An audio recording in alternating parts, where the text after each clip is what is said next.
Hey, good Tuesday morning, everybody. Ha. Back to work week after a long weekend that leads to a short week. I could get used to that. Isn't there some foreign country that does this work week? There are plenty of foreign countries that do 4-day work weeks. I'm a massive fan. I'm a massive fan of, you know what? Let's just alternate the whole off Friday, off Monday, off Friday, off Monday. Be like Greece. Doesn't Greece do that? I'm pretty sure Greece has a 4-day work week. I'm not sure. Do they call Greece, people from Greece, slackers? What does Doris Burke have to say about that? What country are they fighting with? I don't know. I had to watch the altcast. Can't do it anymore. I have to do that. Yeah. Watch it on mute. Listen to the radio broadcast. Anything else? Yeah. That series is over, by the way. Yeah. It's over. Series could be over tonight in Indianapolis. But good morning, everybody. Welcome in. We are back after a week away. Hope everybody got their batteries recharged. I probably need a vacation from my vacation. Yeah, that's what they say. You won't catch much sympathy. You should never come back from vacation and then work the next day. Is that what they say? Yeah, I came back from my honeymoon. Like we had a long trip coming back into the country from Jamaica. Wow. And so we got held up in Miami. We got held up in Miami. You go to Sandals? No. Okay. Ocho Rios. Oh, Ocho Rios. That's where we went. I had a great time. That's incredible. But just made the stupid mistake of we were both going back to work on that Monday. So that's what they say. You should, after a vacation, you should have one of your days where you don't come back right away. Yeah. To get a chance to, actually recharge. The only thing worse is what we did. We went to a U-Haul in Wichita and drove to Houston to move. Jeez. Yeah. For your honeymoon? No, after the honeymoon. So we went from Ocho Rios, 6 hours in Atlanta, so we'd have to rush, to Wichita, to the U-Haul, to Houston the next day. I don't recommend it. You also go to Ocho Rios, Jamaica for your... It's fantastic. Yeah. For your honeymoon? We were not there at the same time. No. Okay. Yeah. I was just going to make sure. I don't know. We were at the Trey Burke, Michigan, Kansas game in the Cowboys Stadium at the same time, but not Ocho Rios. We didn't know each other, though. Oh, we were working for our respective schools. Oh, okay. I didn't put that together. I once had a guy I went to high school with said when he found out that I have my dad grew up in New York City and like I spent a lot of time in New York City, he was like, hey, you know what? I might have saw you on the subway one time. Like, I mean, that's not a terrible statement from him. Probably highly unlikely. I'm intrigued, but yeah. Yeah, he was like, oh, I'm pretty sure that Doug Levy was his name. He goes, I'm pretty sure that we met before. I think I passed you on the subway. I was in New York when I was a kid. I'm like, okay, that's probably not going to leave an impression. I'm just going to take a guess. Wait, he was in New York once in his life, or he was from New York? I don't know. Once he heard me. You don't have that recognizable of a face. Once he met my dad, and he was like, oh, your dad's got a little bit of an accent. And I said, yeah, he grew up in New York City. He's like, oh, I was in New York. You know what? He goes, I might have passed you. I was like, we went on the subway when I was a kid. Okay, like 55 million other people. But nice to meet you, Doug. That's actually a great icebreaker, though, to be like, I went once in my life and I remember seeing you. That's funny. I don't know whatever happened to Doug Levy. He could have been a power at the time, power 5 offensive tackle. We played on the same football team together. He was a really good player. When was the last time you saw Doug Levy? I have no idea. I've never been back to one of my college graduations or my reunions. My high school class reunion. I have my first class reunion coming up. Yeah? Yeah. It's only been 5 years. You just saw each other. I know. You just probably had one this weekend. That's what I said. Yeah. Why do they have a 5-year? That was my question. And we had all the rah-rah shish kumbah friends being like, come on, guys, we got to go. We got to do it. We got to be there for our reunion. I'm like, I am not spending money buying a ticket to go to a 5-year high school reunion. You want to go to a 5-year high school reunion? Go to Butch McGuire's on a Friday. There you go. Okay? You'll have the high school reunion you want. Any relation to Reese? I would take Reese over Butch right now. No, Sydney Sweeney, though, was at that bar about 4 months ago. That's like that bar's claim to fame. Wow. Yeah. 4 months ago, about 10 minutes, she slipped in and slipped out. And she was serving people shots. That was like the big deal. It actually would have been 6 months ago because it was during Christmas. So welcome in, everybody, as we kick off a short week, but a busy week because the road to the 75th College World Series in Omaha is underway after yesterday. But hope you had a chance to recharge the batteries because summer is here, but don't look outside. Yeah. It is gloomy. The clouds are going to be locked in today. This weekend, though, maybe. Oh, yeah. You know what? This is so Nebraska. So the weather this weekend wasn't great. The sun didn't come out very much around here. was 65 yesterday. It's going to be like 63 today. But by Sunday, it'll be 90. Oh, Welcome June 1st. to It's a great day. Nebraska. But today might be a little bit rough. Today might be a day that the first day that you don't have kids going to school, you have to find something for them to do because they're going to be locked inside just causing mayhem. great day for fishing. Yeah?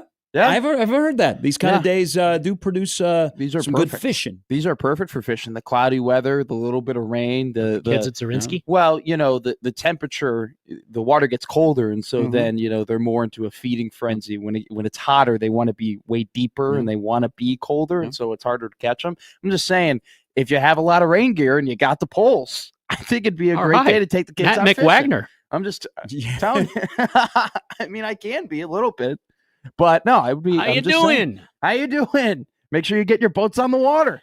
But the Tuesday morning after Memorial Day, and I know a lot of celebrations around the area this weekend that remember those who made the ultimate sacrifice. So now we are the kickoff to summer, and now we are the road to Omaha with 2 teams. It all worked out, didn't it? When we left here on Thursday, I said, you know what? Why don't we have 2 teams in the tournament? Now, it'd be great to have 3. We had that in 2019, but we got 2. You know what else we have? Oklahoma City's up 2. Indiana can go up 2 tonight. Oh, yes. Kevin Gates has 2 phones. And one for the plug and one for the low. 4 weeks from tonight, we'll be talking about the 2 teams that played for the national championship in college baseball. Yeah. Welcome to the second day of the week. Is this what I'm doing there? That's a familiar theme. Is this the motif for today's show? It's all about 2. Everything must be in pairs. All about 2. It is the second day of the week. I think you led off with that. Did you not lead off with that? I'm sorry. That's on me. But motif. I love a motif. You know, one thing though I noticed over the weekend, and it was a good sports weekend. There were dog piles in Ohio. There were dog piles in downtown Omaha on the same field that the team that dog piled in Omaha plays for the second straight year. 9 straight must-wins by Nebraska in Omaha, and the Omaha Skurs are now going to Chapel Hill. Well, Creighton is going to the Hog Pen down in Fayetteville. But you know one thing that I think sports misses out on, and maybe not having an abundance of sports on the weekend, because then you can watch like other sports like softball and lacrosse get their place. But Major League Baseball misses out on Memorial Day. Yes. I couldn't agree more. Baseball, and I got some thoughts because we have a surprise for all y'all here in just a moment about baseball. Major League Baseball should own the holidays during their season, and they don't. Nope. They should own, of course, opening day, which to some is a holiday. Still should be if you're a ball knower. Memorial Day, 4th of July, Labor Day. Yeah. They should own those holidays. Why were there teams that were off yesterday? I know that MLB Network had games on, but ESPN, TBS, none of the national networks had any baseball on yesterday. It just seems like that's a lost day for sports is Memorial Day or even the Sunday. Sure. You know, I just think the Indy 500 got monster numbers. You had to go to Prime to watch the Coca-Cola 600, but I just think baseball misses out on this particular holiday just to own the cycle. Why not have rivalry weekend during Memorial Day weekend? Why not take that like weird little out of nowhere type deal that they did and put it for this type of weekend and have them do 4-game series and have them do it from Friday to Monday and then market it and package it and be like, hey, everybody's playing the team that they hate the most. Yeah. This is our Memorial Day weekend. We're going to do cool little things on Friday, Saturday, Sunday, Monday to like prop it up. I just think that they surrender. Mm-hmm. Don't they kind of just surrender to the Indy 500? I don't know if surrender's the right word. I'm talking like yesterday. Sure. Without like MLB yesterday. Network, there's no baseball on TV. We were saying that yesterday. No baseball yesterday. On Memorial Day. I mean, you can watch the Rockies play. But I'm just saying surrender in the fact that it's like, all right, it's the Indy 500 today. You know, we're gonna let it go. I don't think that way because they're gonna play on Sunday no matter what. I'm talking about yesterday. Yeah, just specifically them hammering. Why not? No, I mean just baseball in general. Is there really one specific day that you assign? 4th of July. Should be more. And there have been times own the summer. There have been times where some teams are off on 4th of July. Some used to play doubleheaders on 4th of July. But isn't it's just funny to me that nobody really gets the runway in terms of not having competition during their season like the MLB does. Right. Well, like when the NBA is going on, the NHL's going on, the NFL's going on. There's other things to watch. When the NFL's going on, all the other sports are going on. The MLB is one of the very rare sports that they get all of really June, where no one's really competing against them. They get all of July, Finals. the NBA Finals, NHL but July College and World August, Series, U.S. Open. July and August. They do have July and August, but the problem is what happens in August. We go on vacation. Football is here. But they get a whole month. Is when I'm procuring to you though, is that they do get a lot of time where they are really the only show, that they are the only sport that you can sit down and watch. We and used to have multiple games on holidays. See, that's why the holidays are so important. That I don't know why they punt on the holidays. Like yesterday, there should have been wall-to-wall baseball. There should have been national games. There was nothing. Now, Rain Man, who, by the way, glad that things went well on Friday. We're so effing back. Hell yes. Is no more pills. Didn't the NBA Finals? Other than the fun ones. Didn't the NBA Finals either come to an end or were towards the end of the final series on Memorial Day back in the day when the Lakers and Celtics were dominating? Yeah, especially 70s and 80s, it would be done before, but in the mid 80s, it would start on Memorial Day, and like the Memorial Day Massacre in 1985 when the Lakers beat the Celtics 148-114. But then as we got later into the 80s, you would get the conference finals, Game 4 on Monday, and so I referenced last week where I'm from. It's also a big military city, so don't worry. I don't forget what it's really about, especially if you know my family. But it's also Sean Elliott Day down there. And Game 2 of the Western Conference Finals was on Memorial Day, but used to have Memorial Day basketball in the afternoon. It was tradition. My grandpa would always go to the Fort Sam ceremony in the morning, and then we'd have basketball in the afternoon. It was the best. Now, you don't. Mm-hmm. You had it last night. That doesn't count. It's a night game. Memorial Day, afternoon basketball. I was happy Sunday to see hockey on TV. Yeah. Hey, afternoon sports. Go figure. How do we feel about these 2:30 playoff games? What 2:30 playoff games? Like the NBA playoff games? Yeah, I missed 2:30 playoff games. I love. Let's settle for 4:30 games. I thought it would have been great yesterday if it was like you said, like if it was a 2:30. But just in general, like on the weekend, I feel like we kind of give a little. There was some flack. You start watching Family Feud reruns because you can't find sports. Do they?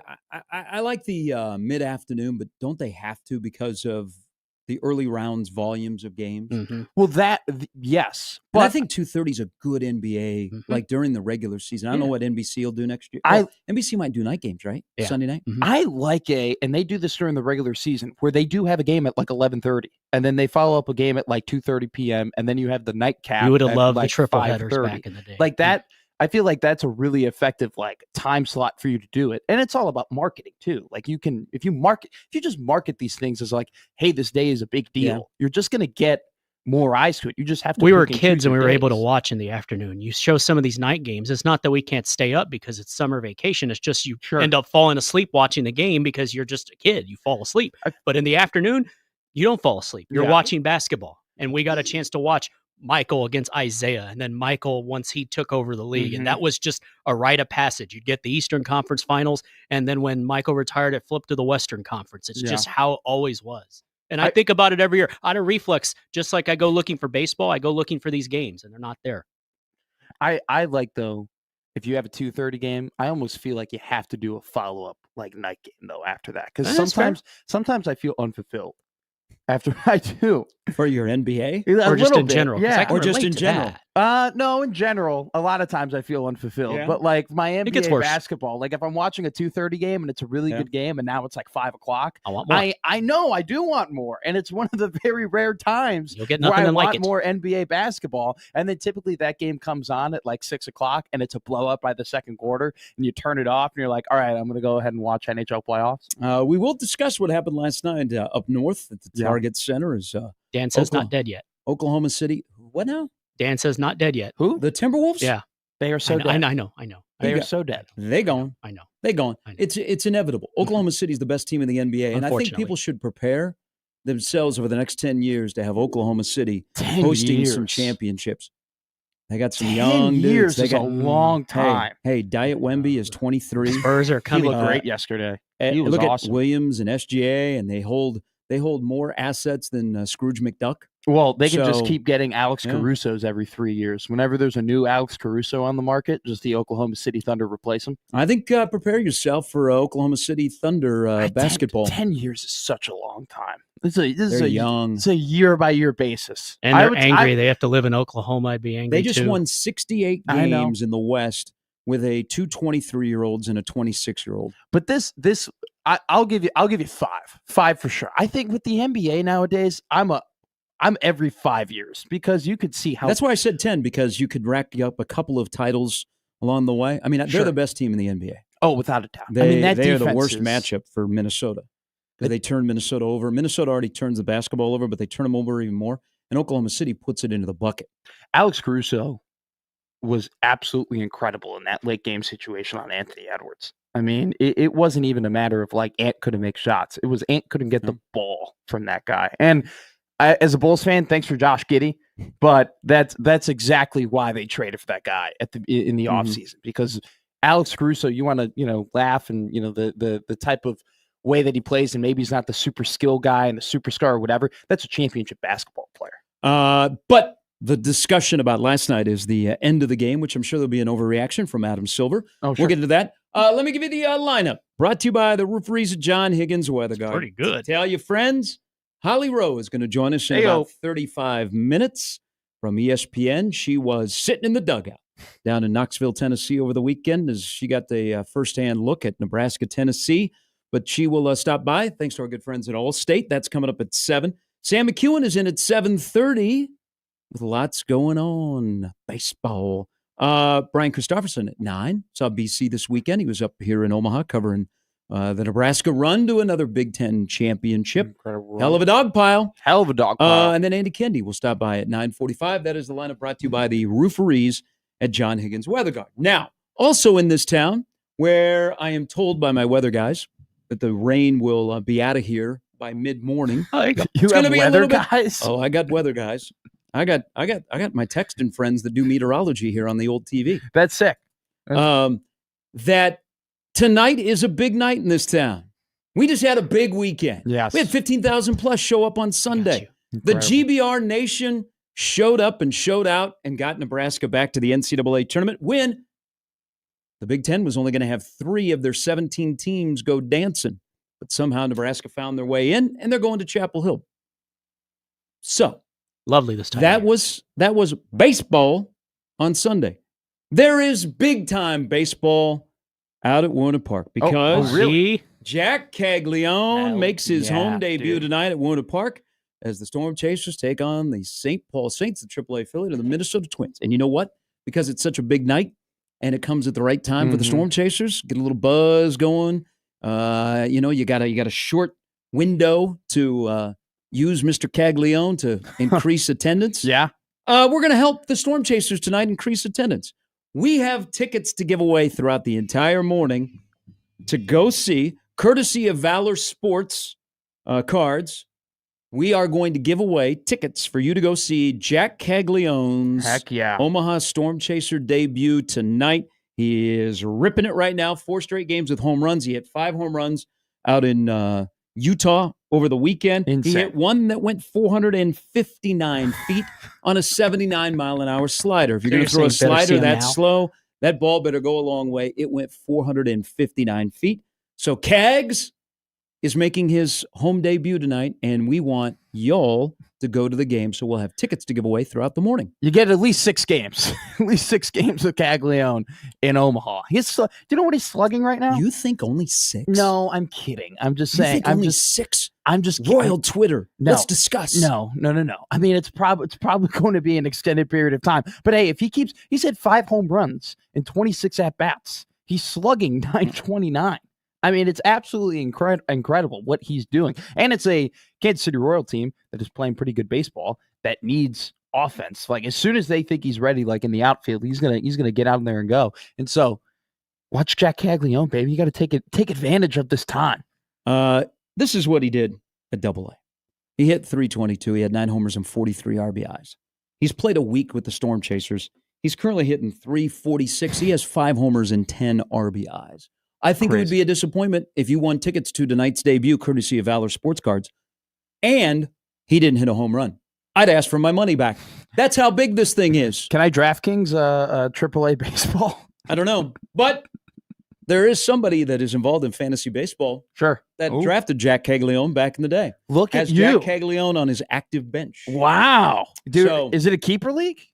No. Oh, okay. No. That'd But- be incredible. But, well, yes, it is a keeper league, oh, but okay. not from it's designed a little bit different. Gotcha, I don't want to gotcha, talk about gotcha. fantasy No, you're baseball on okay. the air, but if you guys Totally want to okay. hear, I'm actually having a good season. All right, so we will do that throughout the morning. We have lots to discuss. Holly Rose coming up in 30 minutes, and we have baseball. We've got postseason baseball around here. Nebraska's going to Chapel Hill. Incredible. Creighton is going to Fayetteville to take on Arkansas. Have fun. Well, actually, they take on KU first, but Arkansas, which is along with LSU and the McMaster Sportsbook, is one of the prohibitive betting favorites to make it back here. Yes. That and Vanderbilt. Number one overall seed. So yesterday was a fantastic watch of two, I would say, Omahans. Matt Schick hosting on ESPN2. Yes, he did a great job. He dropped when the Nebraska came up on the screen, he said Sharpie, which was fantastic. Great tribute to the late Greg Sharp. And then he did the little, because he does it on Schick and Nick, their podcast, Jays win, when Creighton came up. It was a good John Bishop. It was a really good impression. Are you a Schick and Nick podcast guy? No, I'm not. But I mean, obviously very much know the history of the show. He's awesome. Then you had Kyle Peterson. I did not see Kyle's picture. Usually when he comes back from Charlotte, where they do the show, he lands at Epley, drives by the home of the College World Series, stops, takes a picture of the statue. I don't know that I saw that late last night. Maybe he is staying overnight in Charlotte, and he'll do that. He'll do that today. But the College World Series, the road to the College World Series is here. But we had two Omahans, Matt Schick, Kyle Peterson, and a good guy, Mike Rooney, who will be in Omaha here in a couple of weeks. So we have lots of baseball for you to discuss today about the chances. And while it's exciting to have two teams, and I truly believe it is, it was fun in 2019. We had three. I'll tell you, I think there's a couple of people that are not happy that we have two teams. Really? Yep. You know, this has become like a common theme, though, on this show that we kind of do talk about the fact that when Nebraska teams make the playoffs, there is, whether it be true or not, there is this like stigma that there is like a potential negativity around the fact that they both made it. Oh, yes. Because we talked about it a ton with Omaha. When Omaha won the Summit League, like that was a pretty big conversation of the fact that the Summit League wasn't happy that a North Dakota team wasn't going to the tournament. I think two guys that work at this radio station are not happy. Really? Oh, yeah. Well, I could put that. I'm happy today. Hey, I'm happy. Are you talking about two teams in? I'm happy for Ed. I'm happy for Will. Yeah. Bishop and Happer can't be happy. Fayetteville is fun. No. Okay. No, that has nothing to do with. Oh, Fayetteville is a lot of fun. I was about That's to say. a great atmosphere to go to. They have a nice Applebee's. I'm telling you, those two are sour because Nebraska made it. Because Nebraska made the NCAA tournament when it was just going to be Creighton's show. And by the way, thankfully, Creighton won. Oh yeah, on Saturday. I thought if they beat St. John's on the opening day, they were in. Ooh. Well, what happened to Xavier? The Big East. The Big East Mid-Major Baseball Conference, that was not good. But they were ready to just have Creighton. This is going to be a whole week of Creighton baseball talk. Sure. Those two have to be sour. Well, it's not even because that. Nebraska is in larger fan base, more attention. Doesn't take anything away from Creighton is doing, but they got this odd obsession with Nebraska baseball. Yeah, that hey, Creighton is the only one in, and then Nebraska gets in. Jimmy, I think I bet those two were. I bet those two had a rough Sunday watching Nebraska dogpile at the old Chuck. Well, Jimmy said it. It is a better story in terms of the fact that what got tears out of people's eyes. Well, they went on. That's the just run. the truth. They went that on was the run. Cool. They went on the absolutely incredible run. Nobody thought that they could do it. There was a lot of people downing them. I'll put my hand up in the air and say that I was absolutely one of the people who did not think that they can do it, and they did it. And they did kind of steal Creighton's thunder. And then you do have the incredible story of Greg Sharp and, going on a run for him and his memory and whatnot. Like and there's been, some touching things that I've seen on Twitter about that. Like everything that you kind of cascade. Like those scenes of Lincoln's got the onions cut up. Hey, by the way, both. So Happer had a great call when Creighton won on Saturday. Ben McLaughlin had a great call when Nebraska won. We can have both. We can celebrate both. We totally can. But those two are a little bit sour. You don't have to. They got to be sour. I bet they're sour. We don't have to be sour. They're about sour. They don't go to have school. To be. They're sour. They're sour because it takes away the attention. Still a great story for Creighton, though. Oh, it doesn't take anything away. I know. It's not us. No, I know. It's going to the tournament. I'm talking to them. It's a them thing. It absolutely is a them thing. If they're upset about it, I mean, you choose to be upset. We get two teams that are in the NCAA tournament on the road to Omaha, which will be an SEC Invitational. And That's why just the shouldn't it? truth. Why shouldn't it be? Absolutely. I don't think there were enough SEC teams announced yesterday. There were 13. You think because You- A&M got left out? They deserve all of it. And if they get 6 here, they deserve all of it. They are the conference. They are the nation's best baseball conference. And you can be upset in football. You can be Sure. upset in basketball when they get multiple bids. Baseball, I don't know that anybody argues against it. Well, because they invest in it, right? Because Mhm. multiple conferences invest in football. Multiple conferences invest in basketball. Nobody invests into baseball like the SEC invests into baseball. Mhm. And so when you put that time and investment in, I ain't going to complain. You worked for that. You earned that. You've spent the money. You've put the resources in. You've set a standard. Other conferences don't do that. All in right, baseball. Holly Rowe, who was watching the Pickens ball matchup Man, that went the way of Tennessee. Yeah, they play 7 games. I think when Seriously, Tennessee, the Jimmy. best thing that happened to Tennessee is they jumped out when they hit the home run in the Saturday game in Game 2 and got the lead. It's the best thing that happened to Tennessee. Yeah. But Tennessee moves on. Nebraska season is over, but it's not over. We have lots to discuss on this Tuesday as we welcome y'all back in on Gary and Matt. Holly Rose coming up in about 25 minutes on 1620 The Zone.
Hey, this is going to be a busy local sports week. Yeah. Not only is Caglione making his debut out at Warner Park, you have Nebraska is in Chapel Hill. They play at 4 o'clock on ESPN Plus against Oklahoma.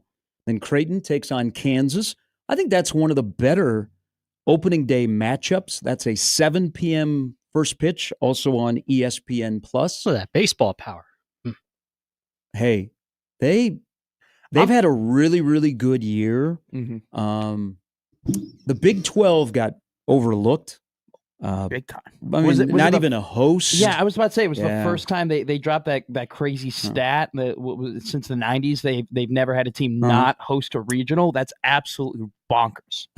But we'll see if there's a chip on the shoulder. KU is pretty good. The Creighton KU game, because Cancelleri will pitch, and I think Creighton has a chance to win a couple of games. Now Arkansas is going to be tough, but Sure. I don't like Arkansas playing at home to try and get to the College World Series. They have a great atmosphere. The pressure. There's a lot of pressure. Yeah. Isn't that Every weird? Yeah. single pitch in that ballpark is like you're on edge. Doesn't John? I know this is a different sport, but like John Cook talks about that, where when they host the regionals in volleyball, how especially when you host the super regionals to get into the Final Four, how just the amount of pressure can mount up on a team that it's almost like a disadvantage. Road game, you have each other. Bunker mentality. I think Foxhole buddies. I think Creighton and KU is ranked 25th, and they've been good all season long. Yeah. They came up short against West Virginia in the semifinals, but TCU and K-State have gone into bomb and got out of there. And the number 3 seed nationally, which Arkansas is, doesn't have a really good history of making it to Omaha. And 10 of the 16 last year of the nationals that hosted made it to the supers. So you kind of like your chances. Like North Carolina is going to be tough. But with Creighton's standpoint, I like their pitching. I like Cancelleri starting opening night. Langrel and Went in the bullpen. Veteran team. I would be very disappointed, and you can be disappointed if Creighton and Nebraska both go 2 in the queue. So 14 out of the last 17 years, there has been a 3 or a 4 seed who has made their way to Omaha to the College World Series. And so, did you know this is the 75th year of the College World Series being in Omaha? No idea. Could be the 76th, but then damn COVID. Oh, I didn't. Yeah, they used to play it at Rosenblatt. They did. Zoo.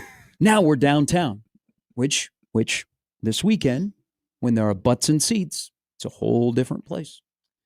By the way, shout out to the game ops people for allowing me to hang and bang with them on Saturday. Did you do a little comedy during your PA?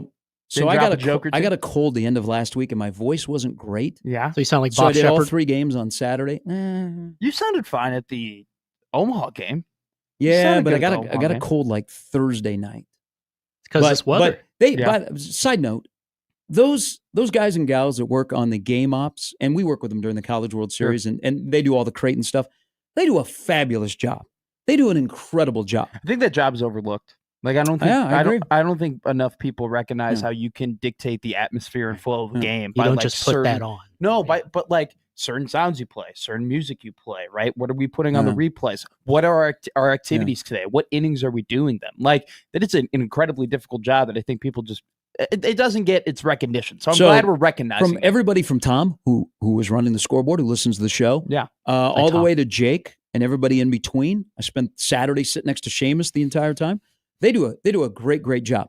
And I also was very giddy because I hope this is not helping the South Dakota State Jackrabbit NIL with Daktronics, the scoreboard maker. So CHI is getting a new board. Yes. The Isn't Baxter? Chuck is getting a new board, and they're going to fill in the hole in left field with a video board. Thank God. It will not happen until after the college, or not the high school baseball showcase that happens after the College World Series. Baxter's getting a new board. Warner Park is supposed to get a new board next year.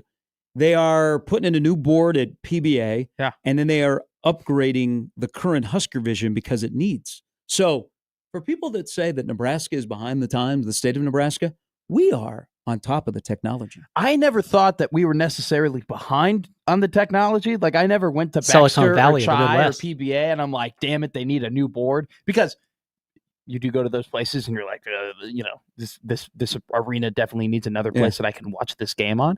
But I mean, the more I can look at, like the more numbers I can see by just like putting my head up, the bigger fan I am of it. Like I want to see turnovers. I want to see like weird team stats. I want to see individual free throw percentage. I want to see all the stats possible just by looking up at the screen. I want to be tuned in. The other thing that's going to happen this week, the end of the week, because we're almost to the end of May, which is wild, is Thursday. Crazy. Across the board, we will get all of the week 0 through week 3 Now we're talking. kickoff times for college football.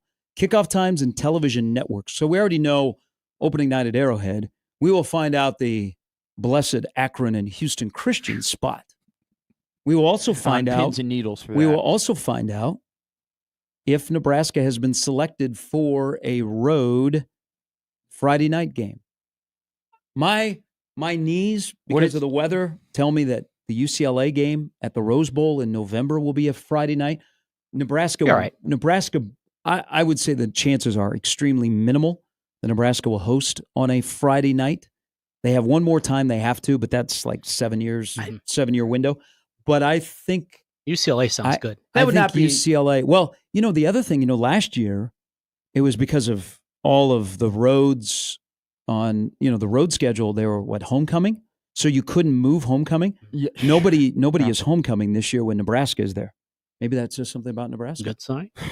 Maybe that does. People are not treating Nebraska like Northwestern. I played. We were really bad senior year in hockey, and we were 6 homecoming games. We were that's how bad we are. We They played have homecoming in hockey. high school Anything for homecoming. dancing. Like we would have homecoming games in high school hockey Outside of like the football homecoming in the fall? Yeah, well, yeah. For hockey, Really? we did home. They I've do never like heard these that winter before. homecomings now. It was like I our. think it's or just was a I- big or ruse sorry. for money. I'm sorry, senior night. We were the senior night. That's what it was, and we were 6 different senior night games, and we were like, how bad are we that 6 different teams are like, we want to play our senior night against Notre Dame College Well, Prep. can I ask a question about your schedule? Yeah, Not go knowing your ahead. schedule. We're like a couple of the senior nights actually in December, and there were still 3 months of the season to go. I mean, that would be a bad. That would be that would be a we bad had look. one in December. We had one in December, and we had. How bad were you guys? We lost 30 games. How So many you did- guys were the original D5 for Mighty Ducks. Please tell me you played 31. We played 50, so we were like High school hockey played 50. We played 50. Like Damn. we played a lot of tournaments. and sanctioned? whatnot. We can schedule whenever the hell we want Okay, to so schedule. it's So like 2 of the played senior 50 games. we Wow. we were like 8-31 and like 5. So we played like 45, 44 games, Okay. something like that. That's a lot of games. But 2 of them, Gary, it was like the end of the season, and they called us and they were like, "Hey, do you want to come and play We need a in our patsy. senior? Like, we need a senior night. Do you want to like come and play?" And our coaches were like, "Yeah, why not?" And so we just like 2 games we got scheduled up at the very end playing senior nights. We actually played well. We won 2 of those games I'd have been because hammered. we were like fired up. We were like jacked up and ready to go. By any chance, Yeah, go ahead. and old time Nebraska baseball fans will get this. Was any of the 2 coaches related to the late John Sanders? No. So No. John Sanders would do that late in the year Sure. to get wins. He They- would didn't you- call he would call, Omaha, yeah. Peru State, Wayne Yeah. State, Kearney, say, hey, do you want to come to Lincoln and play a game? Our coaches hated us. And like they were like we were bad and Oh, they your coaches that were coaching you. Yeah, they couldn't stand us. This And sounds so- like a miserable experience. Oh, it was the worst time of my entire life. And I had a torn labrum and everything like that too. So I was like playing through injury and I couldn't get surgery because they were like, you got to tough it out. Like you can't give up You on didn't your call team him. or whatever. Look at you. It You're was tough. So I played through it. It was terrible. We were playing like in February, we played 4 games in 5 days against like top 25 teams in the state. It was one of the most brutal experiences of my life. But it does say, They build you character. kind of bring that up jokingly. It does kind of say something when you're not a homecoming game because you're not scheduling Ohio State as your homecoming game. Okay. You're not scheduling Michigan as your homecoming game. You schedule Purdue. What does Nebraska have? Nebraska has scheduled Michigan State for October as their homecoming game. All right. So it's like, it could be looked at as a slight sign of progress, if we're being honest. To the streamers, we got Holly Rowe coming up here in about 11 minutes. Headley says, I'm too busy celebrating America to watch baseball on the 4th. No. But baseball goes with it. Baseball is with the 4th of July. The Sandlot I have a taught pro us tip that. for people. Yes. Night game. Get into racing. Like get into like NASCAR or Indy or F1 because I've never really been in racing. Oh, those people in But America. now I'm into it and I watch NASCAR every Sunday and I watch the Indy 500 and I wake up early sometimes and watch F1. If you get into racing, it changes your sport experience in the summer. Completely changes it. Because like there used to just be like we'd have these kind of one-off weeks of like, oh, we have the majors or we have like college baseball playoffs. And then you get to the point where it's like only baseball or whatever. Racing has completely changed my outlook on just like midsummer sports. Really? It's like I wake up every day. I'm excited to watch NASCAR. I don't have like a favorite racer or anything. Should like be that. excited. Prime did a great job with the Coca-Cola 600. They did big such fan a of the better broadcast. job than Fox. But Fox, I heard about Fox that. might be a Indy 500 station because Fox did a great job making that event bigger than it normally is. That Indy 500, how they announced it and like the camera angles and how drunk it was with like people getting run into, a guy got set on fire, a dude crashed. Okay, now I'm listening. A dude crashed in the warm-up laps. Marco Andretti crashed in like the Running first Man. turn. So they say like is the lap. the first laps are the toughest laps of the Indy 500. It was absolutely it was so drunk and it was so crazy. And like during the different pit strategies, right? Every time like everybody would go into the pits, it was like the biggest thing ever of like who was gonna like end up getting like the best stop and whatnot. Big Sportsbook did take kind of a hit, but yeah. Of course, you bet on the Indy 500. That's where I thought this was going the whole time. I love Pato Award. Well, Betting on NASCAR is fun because you don't bet a lot. No. Betting on racing, you can't control anything. Exactly. Things are out of your no. That's not fun. I enjoy it. I look for things that are different for fun. I enjoy it. I like just betting $15, $5 on 3 different racers. The odds are really high, and then throughout the night, you're kind of just monitoring like where you're at and how they're doing. I'll and stick how to my they're fantasy racing. NASCAR. Did you have Ross Chastain? I did not, but I have interviewed and drank a beer with Ross Chastain. Wow. He's a graduate of Riverdale High School in awesome. Fort Myers, Florida. Is he like a great grab a beer guy with? He is who he is. Okay. Bud Light guy, Miller Light guy, He just Budweiser he's guy. a hard liquor guy. Okay. Yeah. Fongwei Reldman says, yes, we should only be days away from the first college football preview magazines coming out. Athlon, I went looking for it. Walmart is usually the place that gets it first. Give it into June. But usually. here, I got thoughts on Athlon because the only thing that separates Athlon from some of the other magazines, and really they're not in the category of Pick Six Preview with Brett Ciancia, which he is working feverishly on, or Phil Steele's magazine, is they have the anonymous quotes. I got dinged by the editors at Athlon a couple years ago. Really? Yeah, because I was at Walmart and I saw the magazine and I didn't really want to buy it. So I took a screenshot of the anonymous coach about Nebraska and tweeted that out. I got the Athlon guy slid into my DM. Really? He goes, "You're just stealing our content." I'm saying, I'm trying to help you sell magazines.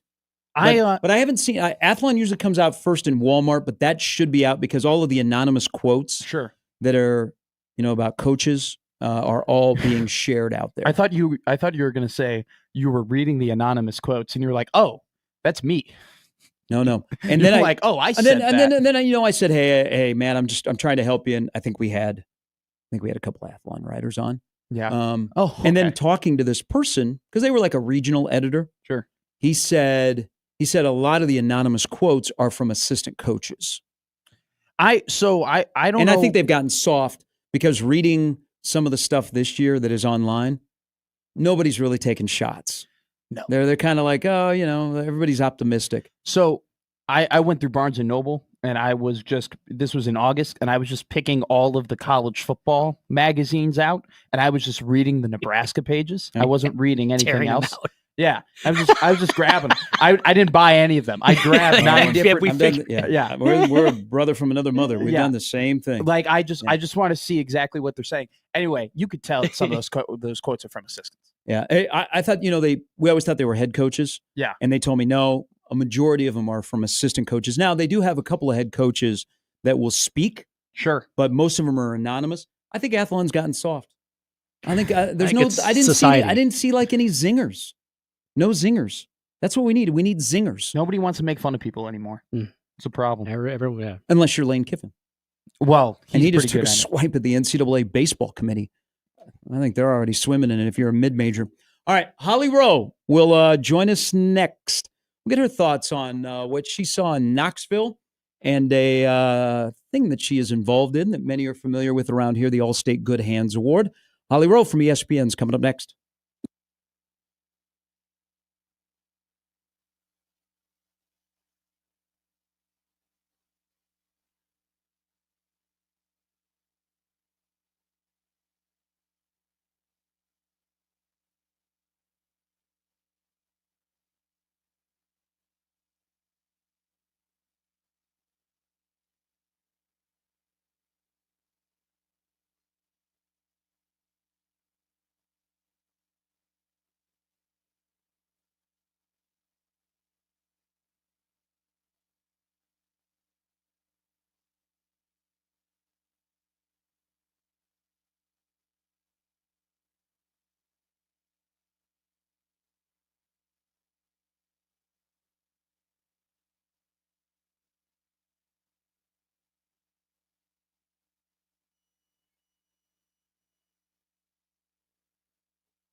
All right, ESPN's Holly Rowe is going to join us here in a little bit. Can't wait.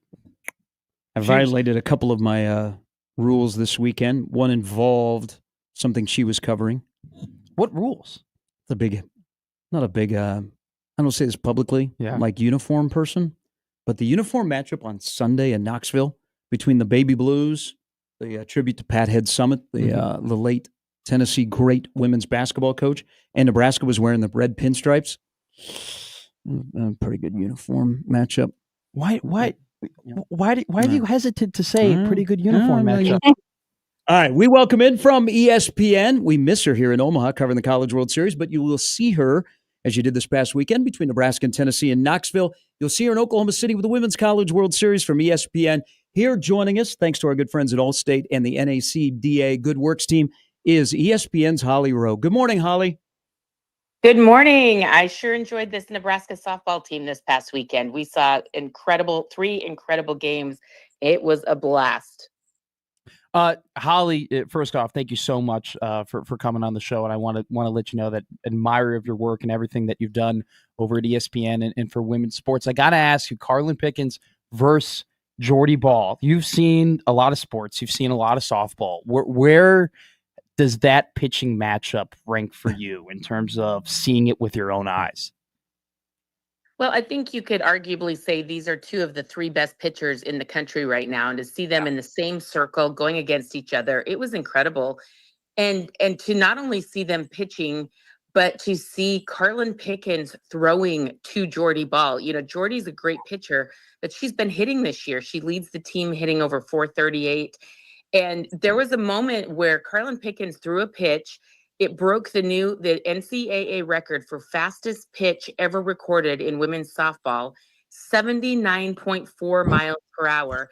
And Jordy fouled it off. Yeah. Jordy got a piece of it. And so it looked like two alpha predators going against each other. And there was one point Jordy, strikes out and looks back to Pickens like, I'll be back. And it was just like great sports theater. It was just so fun. Hey, going on at the same time was the Nebraska-Penn State Big Ten baseball tournament, and Pickens actually was throwing harder than the Penn State pitcher at the time. But one of the things, that's cool. Yeah, well, you could have shared that little nugget. One of the things that I really appreciated about you, and this has kind of been your career on the sidelines or play-by-play, you love to tell the stories of the student athletes or the professional athletes that you cover that take them to a whole different level outside of the uniform. And thank you, by the way, for clarifying. Everybody was wondering, what is the little circle that was in the back pocket of the Tennessee players? You told about the poker chip. But one of the things that you've heavily got involved in is the Good Works team. And we're familiar with it around here because Nebraska, Creighton, and Omaha have been involved in it from Allstate. Why is it so special to you? And then I think I answered the question because the one that was named the spring captain, Jamie Morris from Penn State, has a story that you can relate to. Yeah, I'm glad you brought that up because I got involved with the Allstate NACTA Good Works team because they are telling stories of young people in your communities and athletes that you're cheering for and rooting for that aren't getting told enough. And I want to share, Jamie Morris is a young woman. She plays golf at Penn State, and her mother was diagnosed with cancer when she was in high school. And Jamie, she felt helpless and how can I help and what can I do? And so she's a golfer. So she started a golf tournament. She had been in kind of a putt, hit and drive competition at the Masters as a young golfer. And she thought, well, I can do that here in Cleveland. And so she started this golf tournament and she has raised almost $300,000 that goes to cancer research and to families who might need rides or transportation to cancer treatments in the Cleveland area. She's partnered with a hospital there. And so I'm passionate about this because we get to see every day these young athletes incredible on the field, incredible in the circle, what they're doing. But man, they are even better at what they're doing in the community to help people's lives. And I want us to shine a spotlight on that. And I'm really grateful that Allstate's letting us do this because we just don't hear these stories enough. And I'm vowing to make sure that we do. Holly, you've been around this industry for a very, very long time and have done great work. And we've seen in these last couple of years, right, the explosion of women's sports. And I think we immediately, talk about the Caitlin Clark effect, and we talk about the superstars that we've seen emerge and the great athletes. But in your opinion, is there another reason why we've seen women's sports grow so much? Is there kind of a beneath the surface level reason you think that we've seen, just sports like women's basketball, women's softball grow so much over the last couple of years? I do. I think there's two big factors. The number one factor to me is opportunity. I'm really proud of my company, ESPN. We started putting big women's games. Like you'll know this from your Nebraska volleyball coverage. Yeah. The volleyball national championship moving to ABC, getting Mhm. better program windows, moving to ESPN. Gosh, it used to be on like NCAA Productions. That was the first time I ever came to Lincoln and saw Nebraska volleyball in person, and I was like, oh my gosh, there's something special here. Wow. So I really applaud the networks, but we were the first to put it on mainstream, big time network television. And it got such great ratings. It was the proof of concept, but why did it get such great ratings? And here's what I think. Social media has allowed fans, and the internet has allowed fans who love certain sports to be these incredible niche audiences. Like if you go on social media for gymnastics or volleyball or swimming and diving or softball, that's where these communities have lived and thrived and gotten really big because they didn't have another outlet. They weren't seeing their sports on SportsCenter or whatever. And so women's sports have a bigger, more popular, and we've seen this with brands sponsoring kids.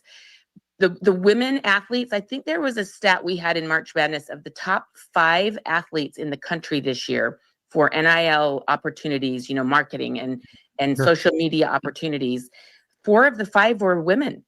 Cooper Flagg was the only man that was in the top 5.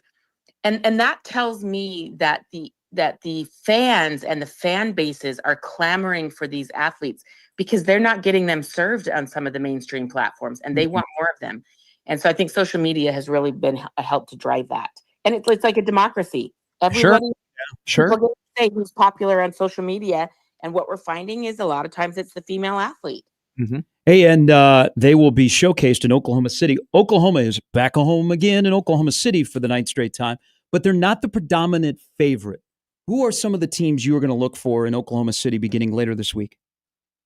Yeah, I think what's fun about this softball tournament this year is it's wide open. Literally any of the 8 teams who are going to Oklahoma City can win it. And I don't think we've had it that way for many years now. Oklahoma has been so dominant, and make no mistake, Oklahoma can win it again this year. I think they would just have to have a lot of help, and they would have to, and they are peaking at the right time, but their pitching would have to be absolutely perfect. I think Florida is a team that not a lot of people are talking about that is rounding into form and peaking at the right moment. And then this is kind of wild, but no one would have ever said this before, but Texas Tech is a team to keep your eye out for. They haven't been to the Women's College World Series. You've heard this story. They pay Stanford's ace, who had gotten them to the World Series 2 straight years, Nigeri Kennedy, and they pay her $1,054,000, and she goes to Texas Tech, and she's done her job. She's gotten that team to the World Series, and it was so cute. We saw Patrick Mahomes is part of that NIL collective and helping pay people at Texas Tech. Like he was a big factor in getting Nigeri to Texas Tech, and he's out shooting a commercial, and they're primping him and getting him in his suit and getting his makeup on, and he's got his phone on watching Texas Tech softball, and he's tweeting at her. And so I'm hoping that Patrick Mahomes comes to the World Series in Oklahoma City. But I think that's a team that nobody would have thought of or be talking about. And they're a team she is that good and that dominant. And then, of course, UCLA, UCLA lingers in the woods. They've had kind of an up and down season. And here they are going on the road and getting back to the World Series where they have lived. They've been in the NCAA tournament 33 straight years. So I think it's pretty cool. Hey, we had you here in Omaha over at UNO back in April. How do we get you back for the Men's College World Series? Oh my gosh, I would love to do it. I have done it before back in the old days when it was at Rosenblatt. I definitely love it. I would always be up for that. My only challenge is I have been working pretty much every weekend since August. And so as soon as the Women's College World Series ends, I get to come up for a breath of air. Well, I actually have a WNBA game the next day, and then I get to come up for a breath of air. Hey, Holly. Everyone's like, you got to take time off, Holly. And I'm like, I am. I have 2 weeks in June. That's my time. Hey, we appreciate your work. You know that we're big fans here in Nebraska of everything that you do for the female and male student athletes. And Keep up the great work. Enjoy Oklahoma City, and we'll see you back here in Nebraska sometime soon. Absolutely. Thanks for having me. Games start on the 29th, noon Eastern. You'll see some killer games. So tune in and get to know more about Allstate. Jamie Morris, that was just an incredible experience. She's raised over $300,000 for cancer, and I'm glad that we're showcasing her. Thanks, guys. Hey, thanks, Holly. Thank you, Holly. That's Holly Rowe from ESPN. Of course, she is a big ambassador, again, for the Allstate NACDA Good Works team, where you can find information online. And you saw Holly this past weekend. Unfortunately, did not go the way of Nebraska, who lost 2 of 3, but the momentum is real. ESPN did that broadcast right for Tennessee and Nebraska. They just do softball right in general. I mean, it was a pros just broadcast, and then not even just in terms of the announcers and the work that Holly did, but like the camera angles, the research they did, the stories they were able to tell, the different narratives they were able to shoot in there. I was super impressed. I felt like the one umpire that was the voice of the 4 that would always announce the challenges. Yeah. I felt like I got to know him really, really well.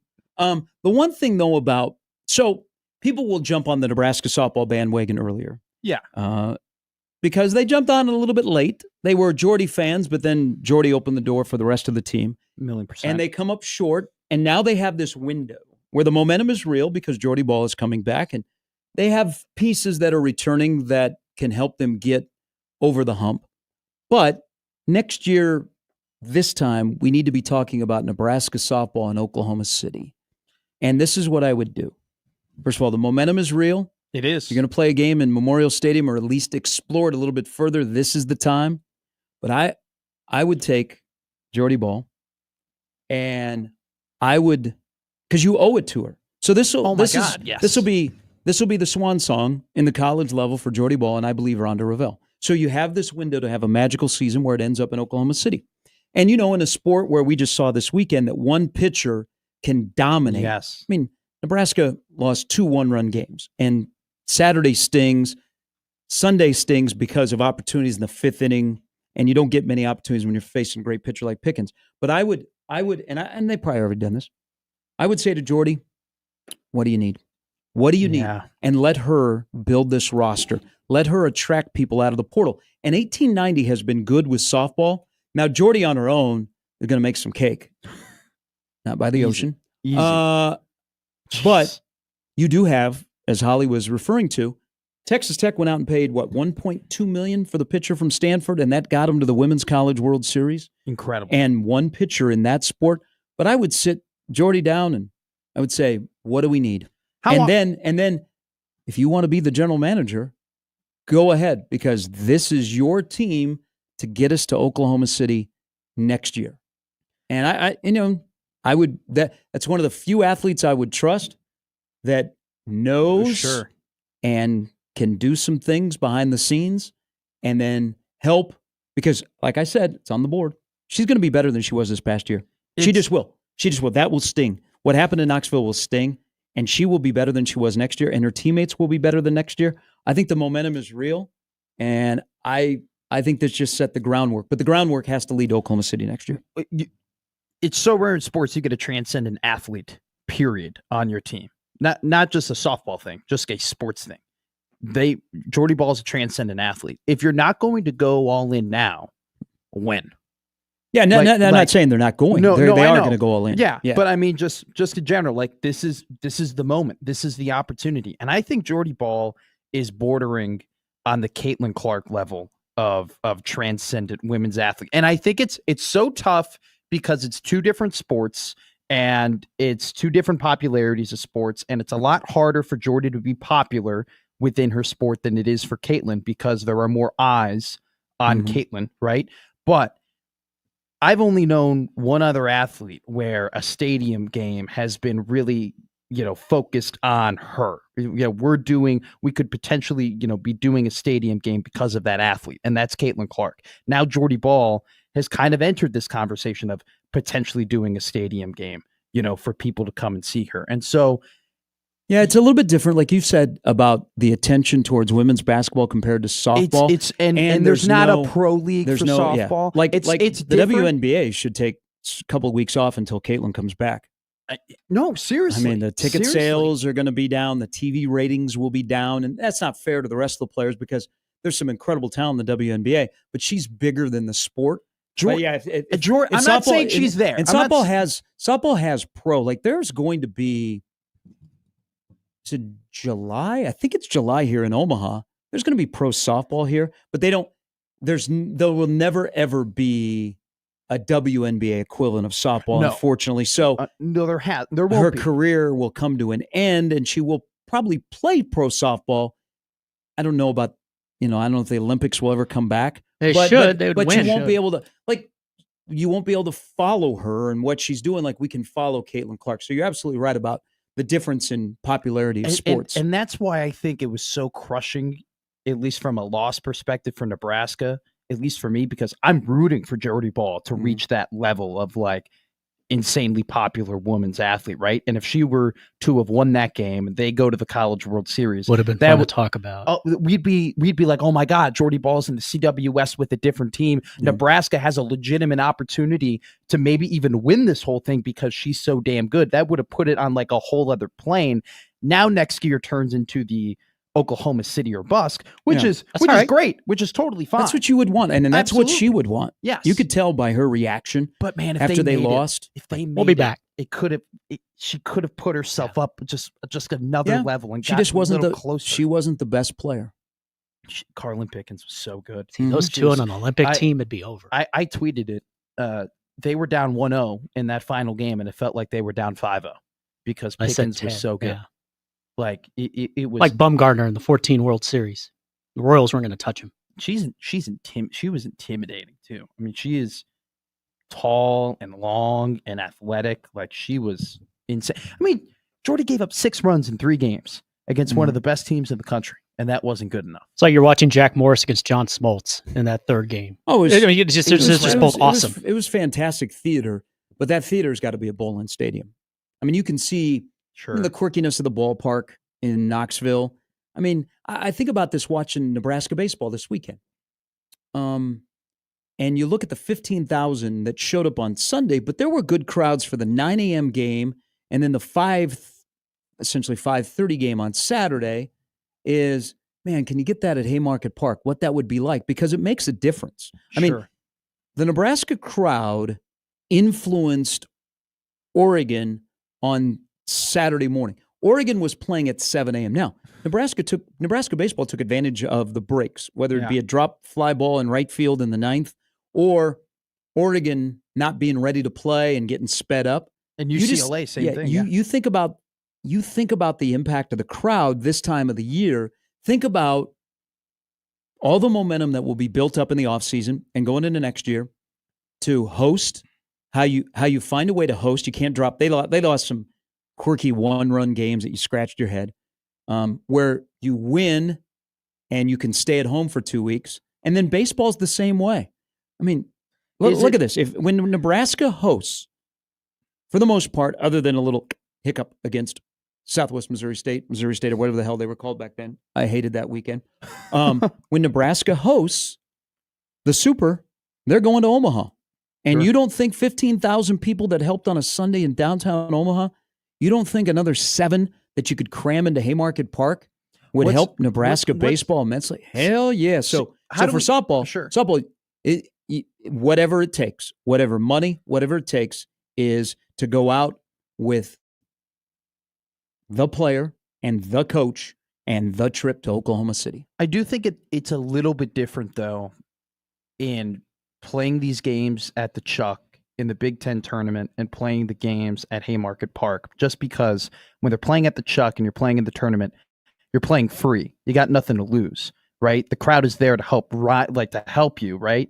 I feel like if you're playing at Haymarket Park, you do get into that interesting conversation about Arkansas, right? And how the pressure of hosting like one of those regionals, does that weigh down on you more? I think in Arkansas, it's a whole different story. It's a different program. I mean, Arkansas's got a post-game call-in show. They're always talking about the Hogs on the air. And they're also, Arkansas baseball is one of the best programs going.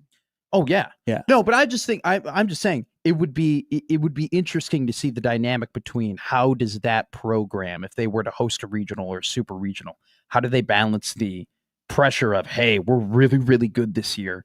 We're hosting a regional. We're in front of our home fans. We got to make sure that we win here. And our home fans are here. Let's go and play balls to the wall and be incredible. That'll be, if that were to happen, I think that'd be an incredible test of where the program is at that point. Yeah. We'll talk, maybe we'll get into this with Sam and BC about what this weekend did for the Big Ten baseball tournament with our newbies from the West Coast. Yeah. Who they sure look like they wanted to be there. Softball and baseball, the newbies saved us. 2 are in the College World Series. Oh, yeah. If Nebraska doesn't steal a bid, it's only the newbies that are in the NCAA tournament. It would be. I had this conversation with someone who played in the Big Ten, and they were like, "It would be a bad look for the conference." Well, I don't think I don't think it changes anything. I think it doesn't help the Big Ten what happened this weekend. Oh, because it's still the Pac-12. Yeah, It's still People firmly don't. the Pac-12. Iowa, and Penn State don't go.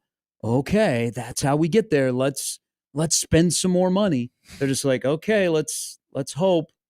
Let's hope. Such a bad spot to be in. Well, that's welcome to Big Ten baseball. I know. We're a football conference. We're a Tony Petitti, let's be friends with Greg Sankey conference. That's what we are.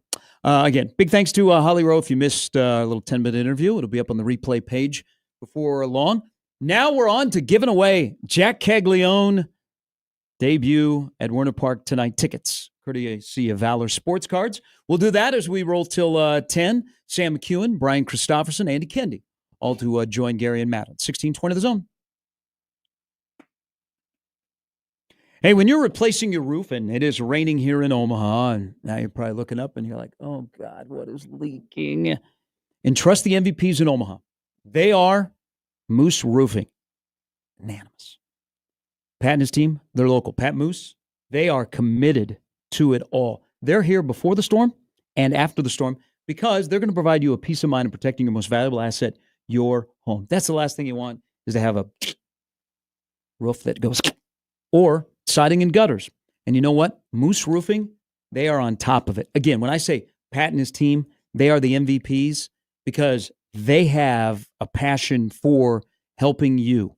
They offer highly durable lifetime roofing solutions, ventilation expertise, and excellent customer service. When they're done with the job, you would never know that they were there. Everything is cleaned up. You would know they're there because of the great job on your roof, your siding, or your gutters that they've done. Plus, they will help you navigate that ever-increasingly difficult insurance process that gets tougher and tougher. Hell, Pat will even pick up the phone, and he'll talk to your insurance company. I've seen him.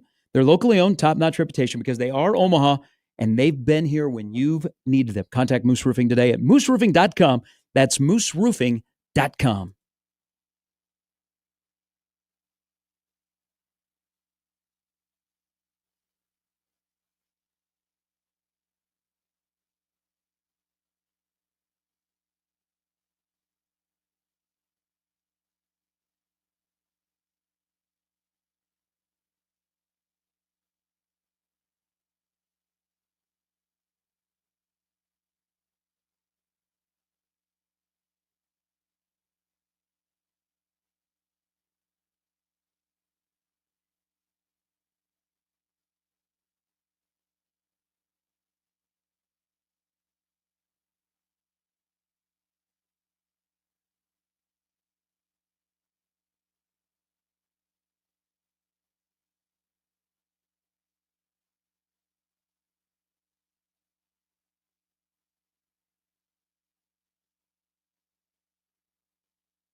So back to the Big Ten baseball tournament being here in Omaha, and it's going to be here at least for a couple of more years.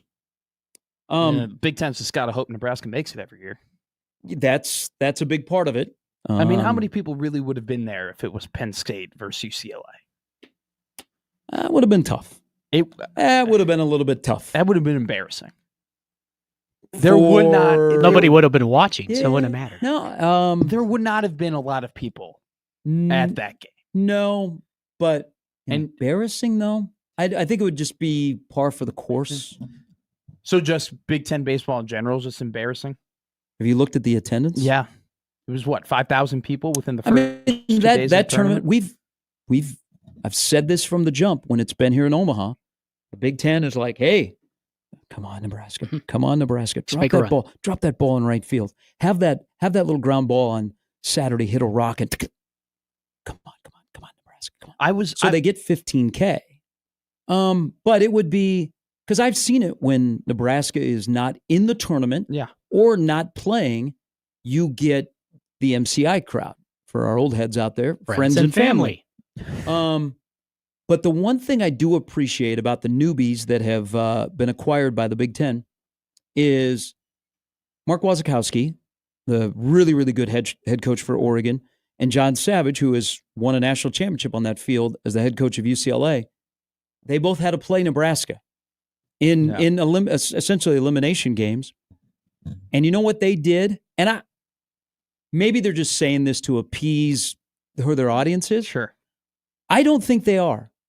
Instead of bitching about Nebraska having an unfair advantage, they leaned into it and said, this is good for Big Ten baseball because we have a great atmosphere.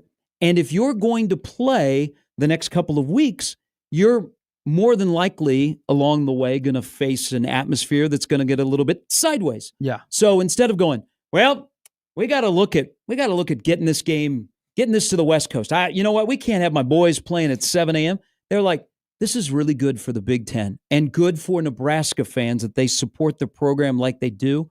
Because they could have said, oh, this is so unfair. Oh, absolutely. And 2028, get ready to learn San Luis Obispo. But they didn't. So I okay. Yeah. I think we have a future of it staying in Omaha. I mean, it's to be fair, though, and I agree with you, it's good that they said that, but, they're in the tournament already. They know that they have the talent and the development, and they make, the schedules, in future years for them to make the tournament and play well enough. So I think it's easy for them to say that and be like, hey, we're okay coming out here because our ticket is punched anyway. I'm sure that there are Midwestern, and I can't believe I have to specify that there are Midwestern Big Ten teams who are like, screw that, screw UCLA and Oregon. Sure, it's great for you guys because you guys are in no matter what. We have to win the tournament to get in. It's hard for us to do that when we play Nebraska and Omaha. Is Big Ten baseball closer to a mid-major than the Big 12? Yeah. They had 0 national seeds. Only 3 of the 17. Did you see that too? Yeah. I saw it. WTF. We're going to get that just I know. But the big the Big East is a mid-major baseball conference. Creighton needs to follow the Ed Service plan and try and get a regional conference. The Big Ten, 0 national seeds, and 3 teams would have made the tournament. Nebraska becomes the 4th. I don't think. And those 3 those teams, West Coast teams had no impact. No, and they will have no impact on the rest of the Midwesterners. Yes, Westerners. They are separate from the Big Ten especially when it comes to baseball. They are complete. They are Pac-12. To me, 3 Pac-12 teams made it, and you know what? Let's count Oregon State as a Pac-12 team as well. 4 Pac-12 teams made it. 1 Big Ten team made it. Right, and that's kind of been par for the course of the last couple of years, where it's been you get 1 automatic qualifier, and then you get maybe 1 team who sneaks in because they dominated the regular season, and that's it. That's how it's been for the last couple of years. So this whole I think that Oregon and USC and Washington and UCLA, they're great for football. They impact football in a positive manner. they don't impact baseball in a positive manner. They make you like interested, But but I I don't don't- think it makes the Big Ten is on the rise. I think it's the West Coast has all. Now USC hasn't always been good, Sure. but UCLA has been solid. Oregon, of course, has been really good. It's just I think the it's teams too, that you acquired from the Pac-12, like UCLA, Oregon softball, who are going to be in Oklahoma City, they were good. They just joined a different conference. But I Sure. don't think it impacts all of a sudden. Nebraska cares about baseball. I wish they would invest a little bit more, and that means building their own ballpark or becoming the only tenant of that stadium where they can do things that would elevate the program. But I don't think Big Ten baseball is on the rise. I think Big Ten baseball is just riding the coattails of Big Ten baseball actually probably is what Big Ten baseball was going to be this year. And Nebraska finally became who Nebraska is supposed to be. Sure. All right. Sam McEwen's coming up here in just a second. WTF. Yeah. Yeah. So Pop Isaacs, no who clue. originally committed to Houston, I remember him. has now signed with Texas A&M, Ooh, the Southwest Conference. former Creighton guard. So You think A&M baseball not making the tournament had anything to do with that? Extra money. Hey, guys, the fan base is mad at us. We got to make a splash. Let's go and get Pop. Let's go and spend the extra money. quickly That's before 3 we, Texas teams for him. yes. Oh, great point, Jim. What do they think they want him in Austin?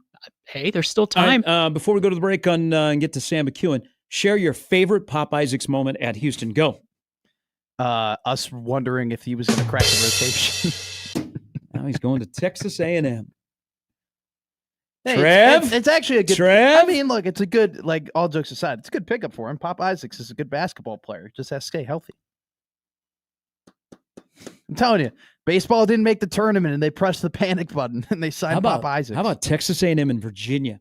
The two Jeez. preseason top teams don't make the College World Series field of 68. Nebraska's got Or a really good, 64. really good 64. chance. 64. A really good chance of winning a transitive NCAA national championship. You beat Oregon, you beat Oregon State, you beat Vanderbilt. By transitive property, That's true. they have That's a true. shot. Sam McEwen joins us next on 1620 The Zone.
All right, so quick little nugget here before we get to Sam on Pop Isaacs. So Miles Uzan has just withdrawn from the NBA draft, so he is returning to Houston. Huge pickup for Coach Sampson.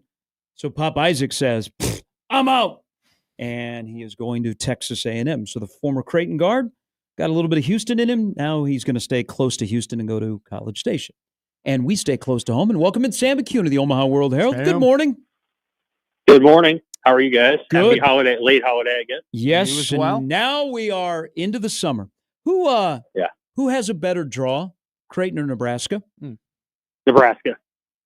Yeah, Creighton's got a really tough one. Kansas is a really good team, arguably the best team in the Big 12, and Arkansas does not lose very often at home. I know they did back in 21 to NC State, but that was a unique year with COVID and all the rest. And I think Creighton got kind of a little bit of a raw deal. I think they get the better travel situation where they don't have to go all the way out to Chapel Hill, but I would take Nebraska's draw in terms of teams.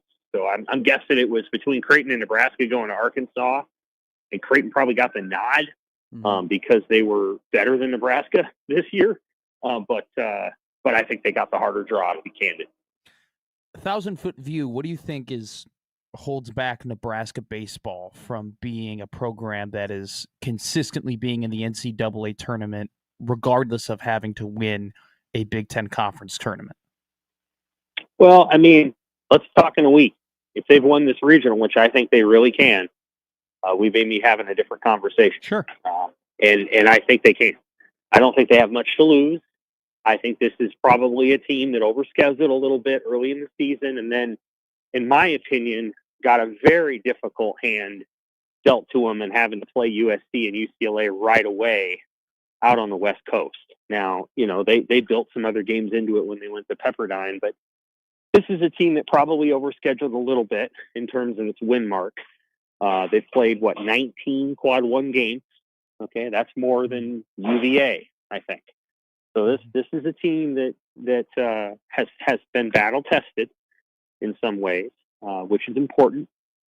They played a lot of NCAA tournament teams, and so their record looks a certain way. And then I think they kind of went into league play, and obviously they got a starter hurt. But this is a team that's peaking at the right time, and so this could be a different conversation in a week. And as my colleague Mike Patterson pointed out,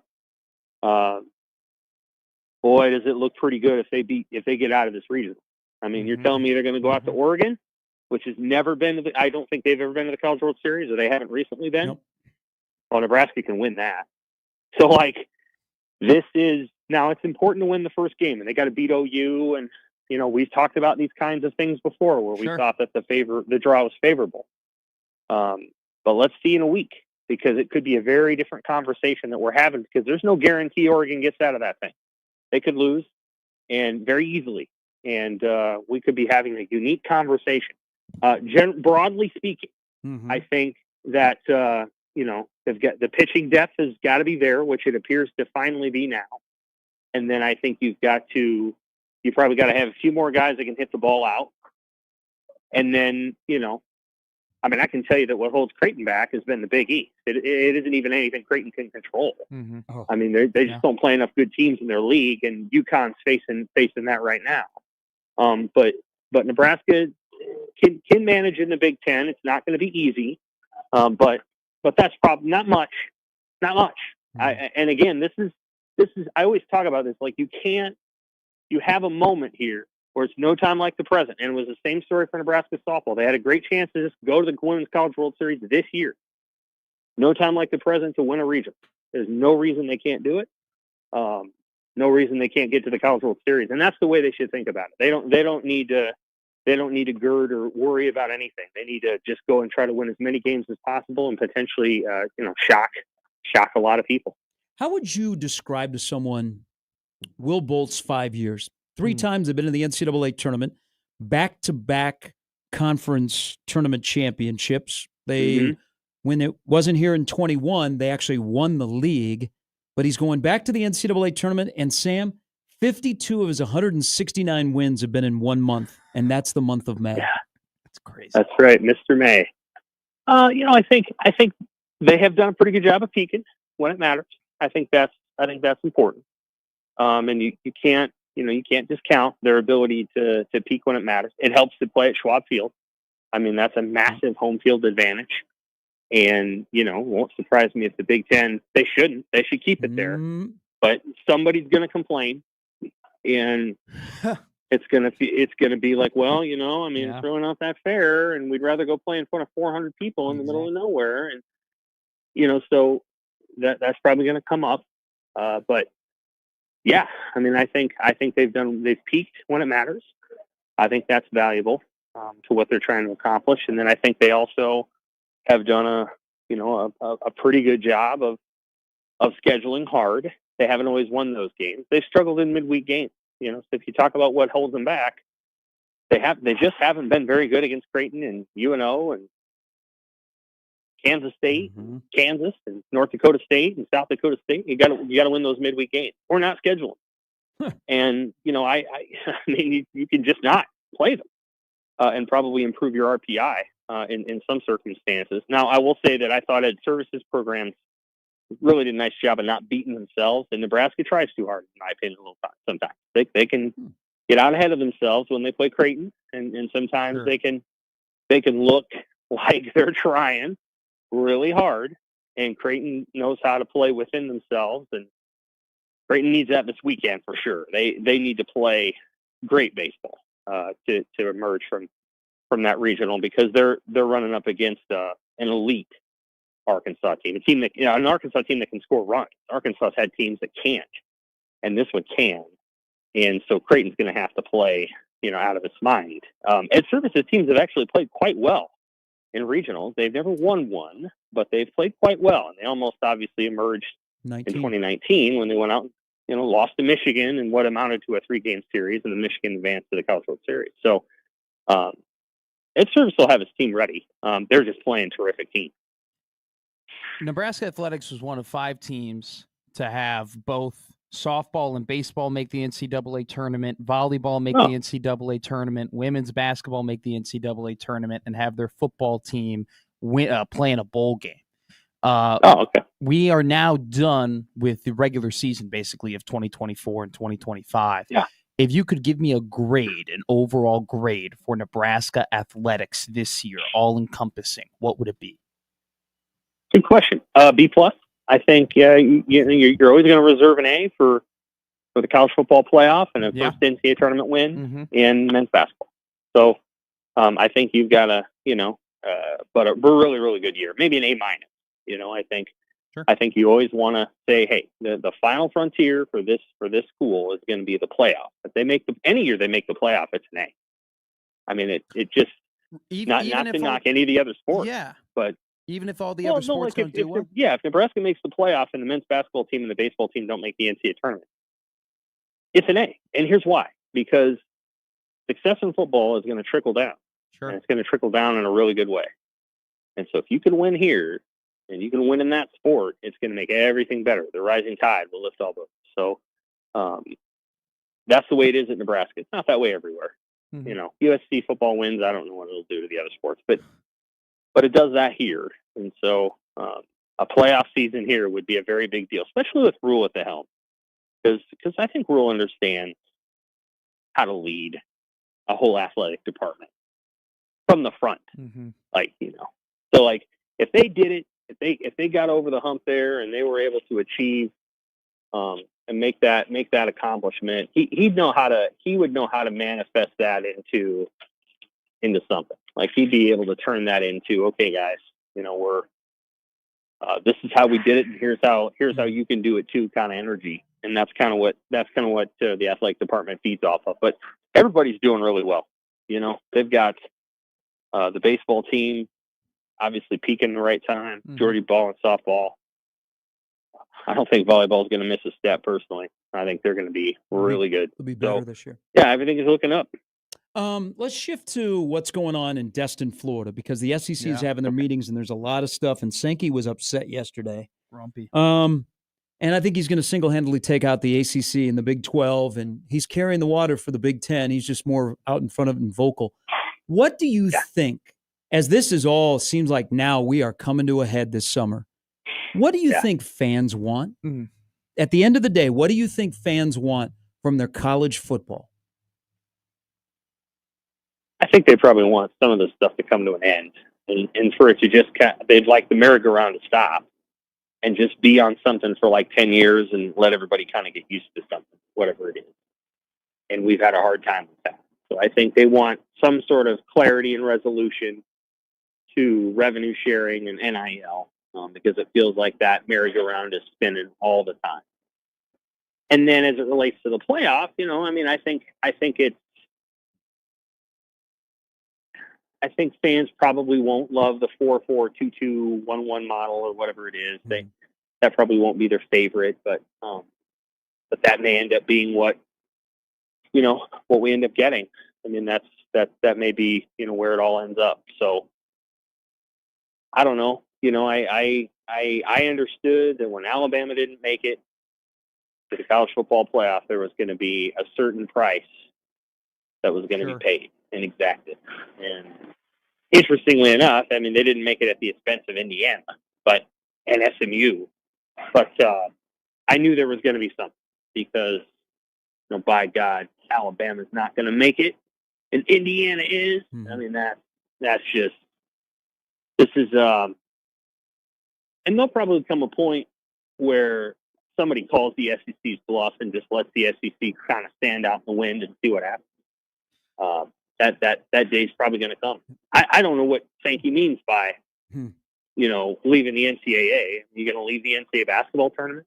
Because there's not going to be a power conference tournament that anybody wants to be a part of. No, but they do. Football's different. But they do, and football is different. And I think you've said this and written about this. They need to separate football from the rest of athletics because that model is not like every other sport. Agreed. I agree with you. So hopefully they're able to do that, and maybe they can make that all work, and maybe we can have a football model, and then we can kind of return to some sort of logic on the conferences a little bit. But it's just hard to see where it's all going to end. I think when we'd probably reached a place of equilibrium, and then Texas and Oklahoma went to the SEC, and then it all started again. Like I thought we had kind of reached a point. Sure. And the SEC easily could have said no to Texas and OU. I don't know. I still don't know what they got out of it. Money, I guess. That's it. I don't know what they got out of that deal. I think all they did was their brand was already as good as it could be. Sure. And now they've expanded the brand. And those teams are doing fine. I mean, Texas and Oklahoma are still winning games and good for them, but it didn't do anything for the SEC except make them a little bit more money. So I don't know. It's a tricky situation. Then of course the Big Ten added the schools from the West Coast, and I know why they did that. That made more sense to me in some way because it increased the geographic footprint of the conference. But we'll see what happens. That's a good question. What do the fans want? I think they probably want things to slow down, and I'm not sure they're going to. Why do you think people are so upset with the 4 automatic qualifiers from each conference if 4 teams are already going to make it from that conference regardless? I mean, you had 4 Big Ten teams last year: Indiana, Penn State, Oregon, Ohio State. What about just the AQs make people upset in your opinion? I think it allows for a kind of institutional protection that protects those leagues and allows for. It doesn't allow for a third outstanding team, in the ACC or the Big 12, to emerge when they deserve it, and I think that's probably the thing, is that it does not allow for that, the possibility that there's a year where you have, elite Big 12 teams. I guess it does allow for it, but I think that's part of the frustration. I think a lot of the frustration is probably pointed toward the SEC. I think people are seeing a league that has built its brand on a handful of teams, and has then taken that brand and said, okay, that means that goes for all of our teams, and it probably doesn't. And so it's one of those issues where people feel like somebody's trying to capture the institution. Now the Big Ten is what came up with the idea. of the AQs. It wasn't the SEC, but I understand why people would be frustrated with it. I think there's some sense to it, but it's it's a power play. It's part of negotiations. We're never going back to the '80s when it was just when a handful of writers and coaches decided who would win the national championship, and sometimes they didn't agree. That doesn't happen anymore. No. I mean, are we ever going to get 1990 again when Colorado and Georgia Tech won the national championship? Oh my God! And then in '91, Washington and Miami won it. In '84, BYU won it. BYU would never have won that today. So we're never going to get back to the '80s and '90s when we all fell in love with college football. It's just not going to happen. As glorious as it was, those days are over. Yep. And we are now in the institutional era of collegiate sport. We are. Sam, as always, appreciate. By the way, it was great to pick up my Sunday paper and so many local bylines in the sports section. So kudos to your crew. Thank you. We enjoy it. Have a great week, my friend. Take care. Thanks, Sam. Sam McCune of the Omaha World Herald. I think I'm on We want Congress involved. I think I'm on a different plane when it comes to these automatic qualifiers than a lot of people. I think my opinion of it, because I understand the people who are frustrated by it, and I understand this isn't college football anymore, right? But Sam said, and it was a great answer by Sam, but he goes, it doesn't allow for a third ACC team having a great year to come and emerge, right? But if you look at the changing landscape of talent and how competitive the ACC has been in football, how good can we really count for a third ACC team to be, right? I mean, it's a discussion that we can get into, but I just think that there are some realities of just where we are in college football that we're taking a little bit longer to catch up to. That'll be very interesting. What happens in Destin, Florida, over the next couple of days? Grumpy Greg, man. You know what? Hey. Why are Big Ten fans upset at Greg Sankey? I'm not upset. You should be loving Greg Sankey. He's carrying the water for the Big Ten. Absolutely. What would help? How about we go to 9 conference games, SEC? Just do it. That would start to smooth the waters a little bit. We've got tickets for you to go to see Jeffrey Allen Caglione tonight at Werner Park, courtesy of Valor Sports Cards. We've got tickets to give away to Jack Caglione's debut at Werner Park. We will start to give those away out of the prize closet coming up when we return. And more on Creighton's road to Arkansas and Nebraska's road to Chapel Hill and Jordan Hudson. It's Gary and Matt on 1620 The Zone.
Hey, one of the best hitters in all of minor league baseball is making his debut today at Warner Park. Mr. Jack Caglione is coming to Omaha as a storm chaser for the very first time. We're giving you an opportunity to win 4 tickets to tonight's game right now.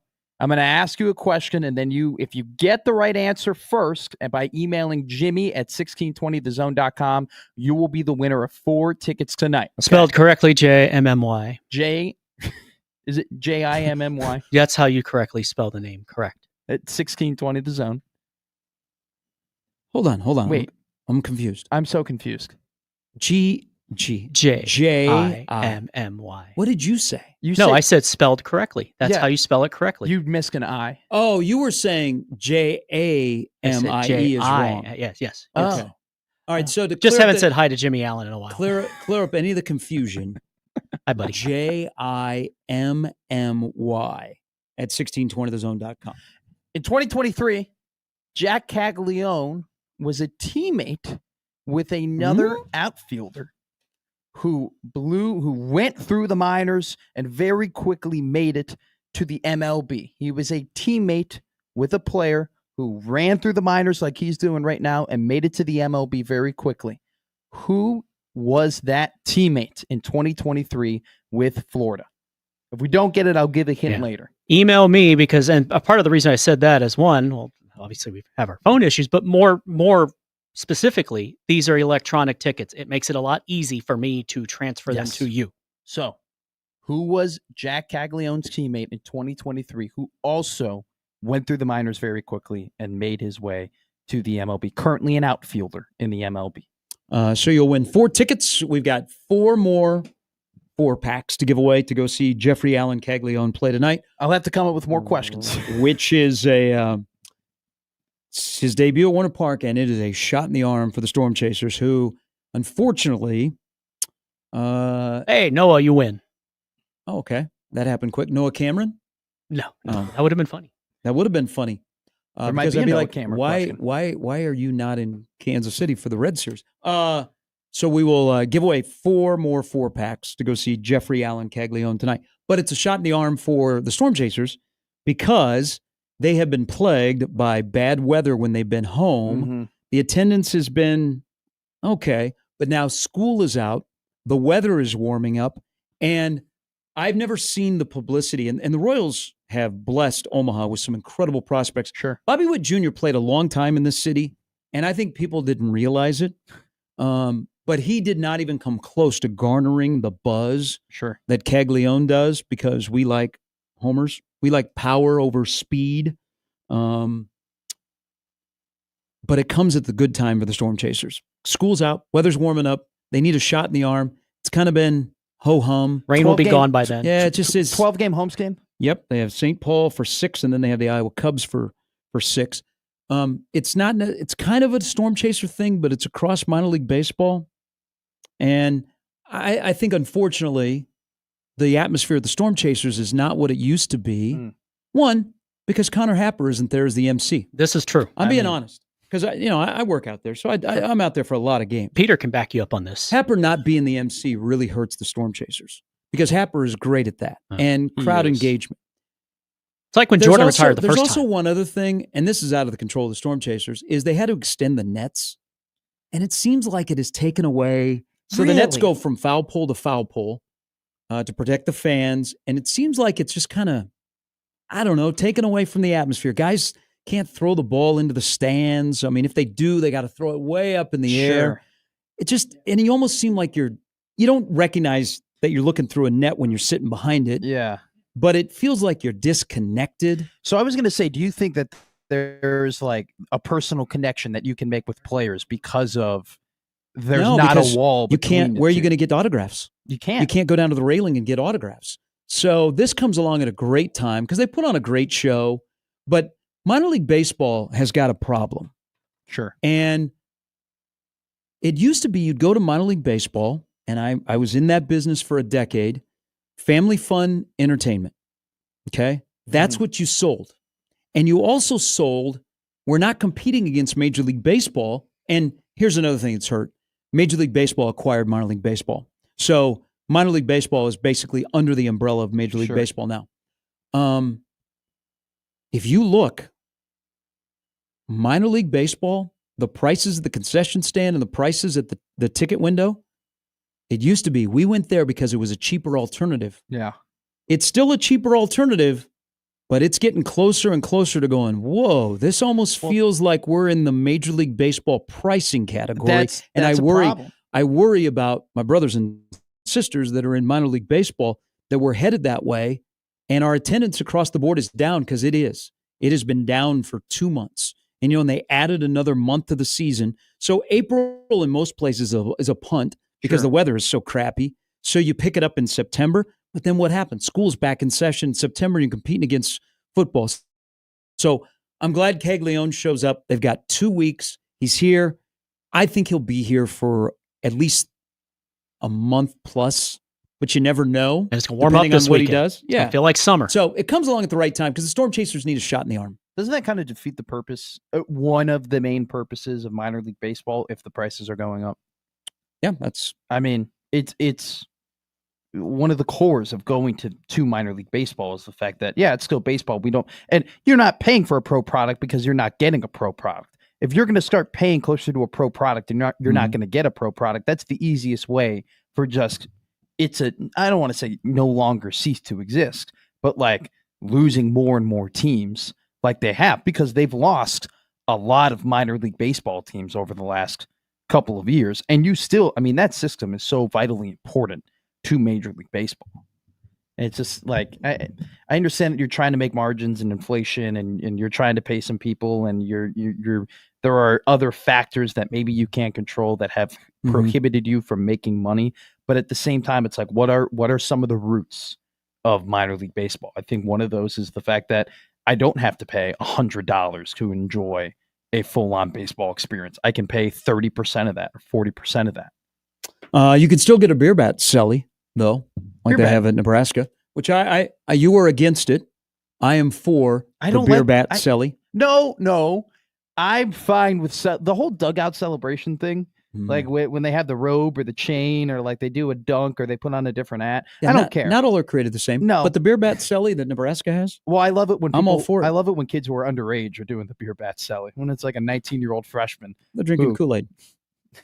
they're drinking lemonade. But I don't like beer bats. I've told you this. Well, I think because they're inconvenient.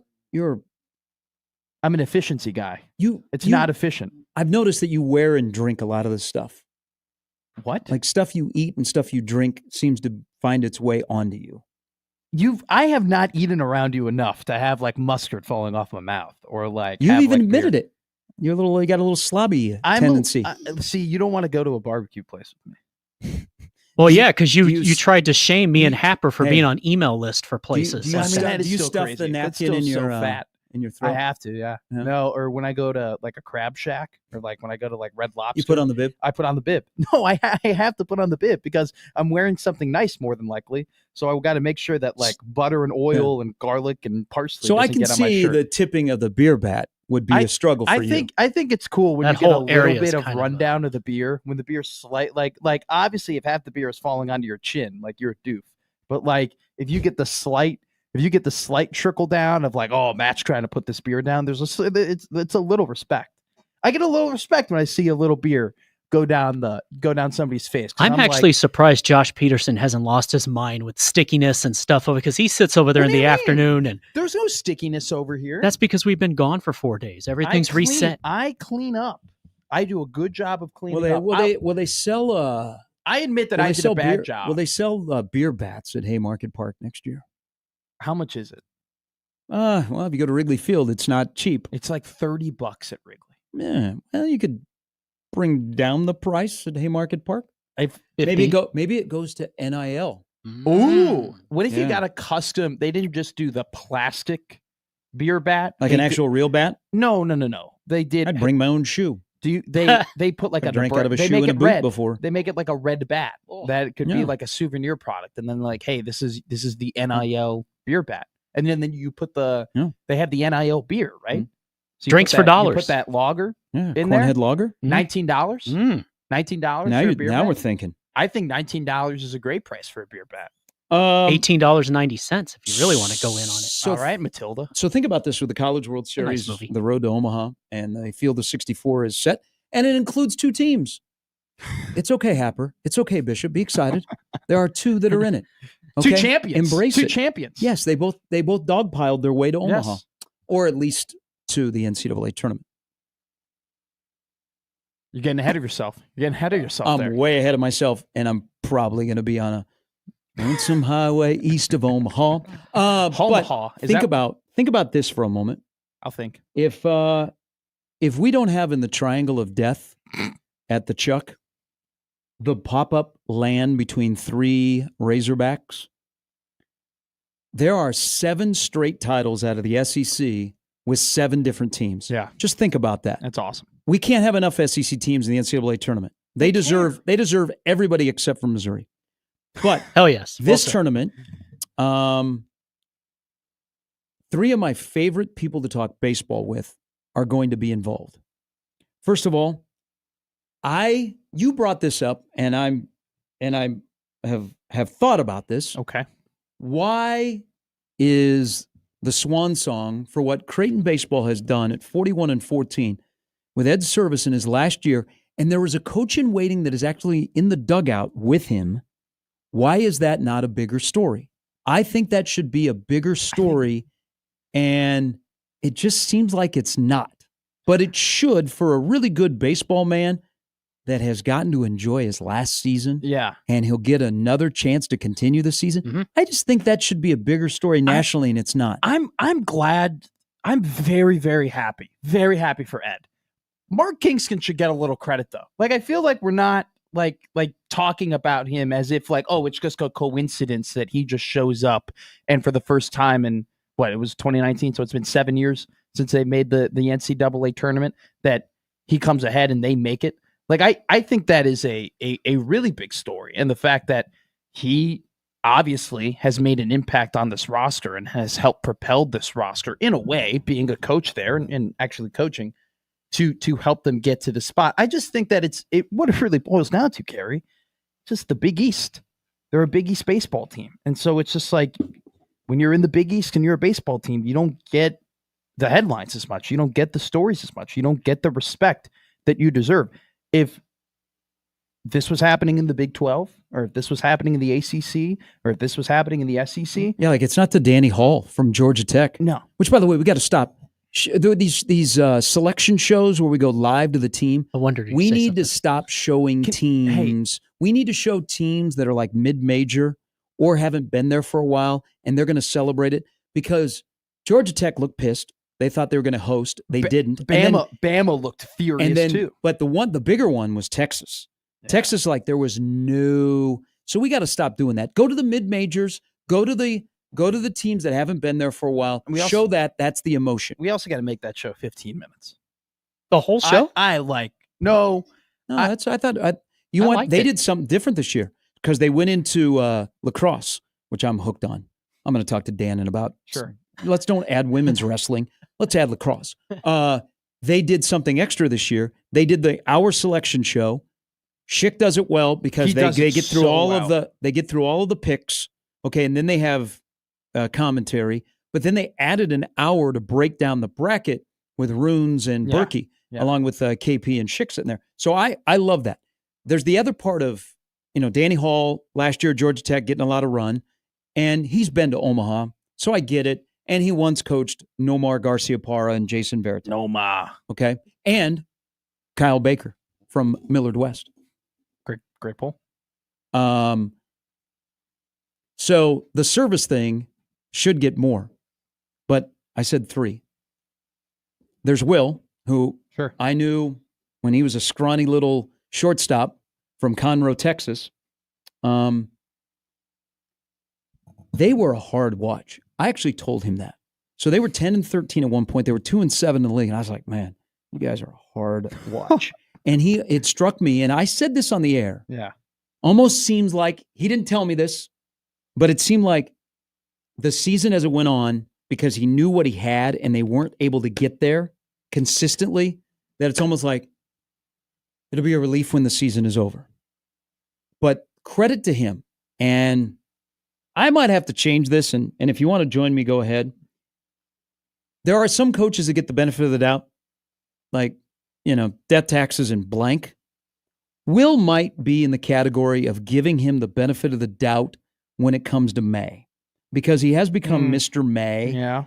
The one thing about this team this year, and they're frustrating because they have enough. They have dudes. Even with the loss of Mason McConaughey at the beginning of the year, they have enough that they could have at least been hosting, but they did it to themselves. But the one thing I think this is Will's personality is guys never stop fighting. Mm-hmm. They never quit. Like, they might have played some bad baseball, and I still think they got to, whoever is in charge of base running, we're going to have a little conversation late in June. But they never quit. And once they get to May, and it's not just an Omaha thing. Sure. They seem to find an extra gear, and he might be on the precipice of getting into the category of Will Bolt. Yeah. Because I think you asked Sam, and here's the thing. Will's got 3. He's got a regular season. He's got 2 postseason in 5 years. Yeah. So but then there's the other 2 years that you go, WTF. Sure. WTF. Or in the month of March, WTF. Sure. April, WTF. Sure. In May, you go, hey, Yeah. let's go, Will effing Bolt. That he might get into the category of he gets the benefit of the doubt. Even when they ride the roller coaster of like, my God, learn how to run the friggin' bases. My 6-year-old who goes to Sunday Storm Chaser games and gets to run the bases runs the bases better than Nebraska. I struggle with how do I judge this season? Like, I've had this debate in my head for the last 3 days, ever since they won the Big Ten tournament title. How do we judge this season? Because I think there is a certain line you can It's a cross. success. Okay. They got to the tournament. They had to win 4 in a row, which they never won 4. Exactly. So how can I not call the season a success when they make the postseason? Right. At the same time, I do think there's a certain line that you can cross where winning a tournament in order to get the postseason doesn't necessarily clear all sins, where you still can go back and say, hey, like, there was some real problems. There were some real issues. Kansas State had that blow up inning. You go to, look at the Michigan State game that they nearly lost, that nearly ended their season. How did they take advantage of those opportunities? How did they give up that 3rd and 4th run though? There was a balk and there was a botched pickoff move, right? There's been enough sloppy play sans their injuries. But there was also taking advantage. If you go back and look at the 9th inning of Michigan State, it wasn't just a fly ball to right field. No, there's some other. So yeah, it's so tough because I feel like a bozo when I say, well, I don't think the season is a success because they did all these things and they had a rough start to the year and they couldn't get the bats going. At the same time, I don't think we can just like slap everybody on the ass and say, hey, great job. Like, go get him next year. It should not, there's it should a balance. not cloud over. They have to figure out why they were so inconsistent this year. Was it something they were teaching? Was it something was going on in the clubhouse? But you don't worry about that until it's all done, because guys have fought and they're playing for each other, and they won 4 in a row. I know. And they beat Oregon and they beat UCLA. And you have to balance how did you lose that? But also you beat Vandy. It's a weird season, but it is. But then we're going to play this game. If they go to Chapel Hill and they go 2 in the queue, you're going to be disappointed, right?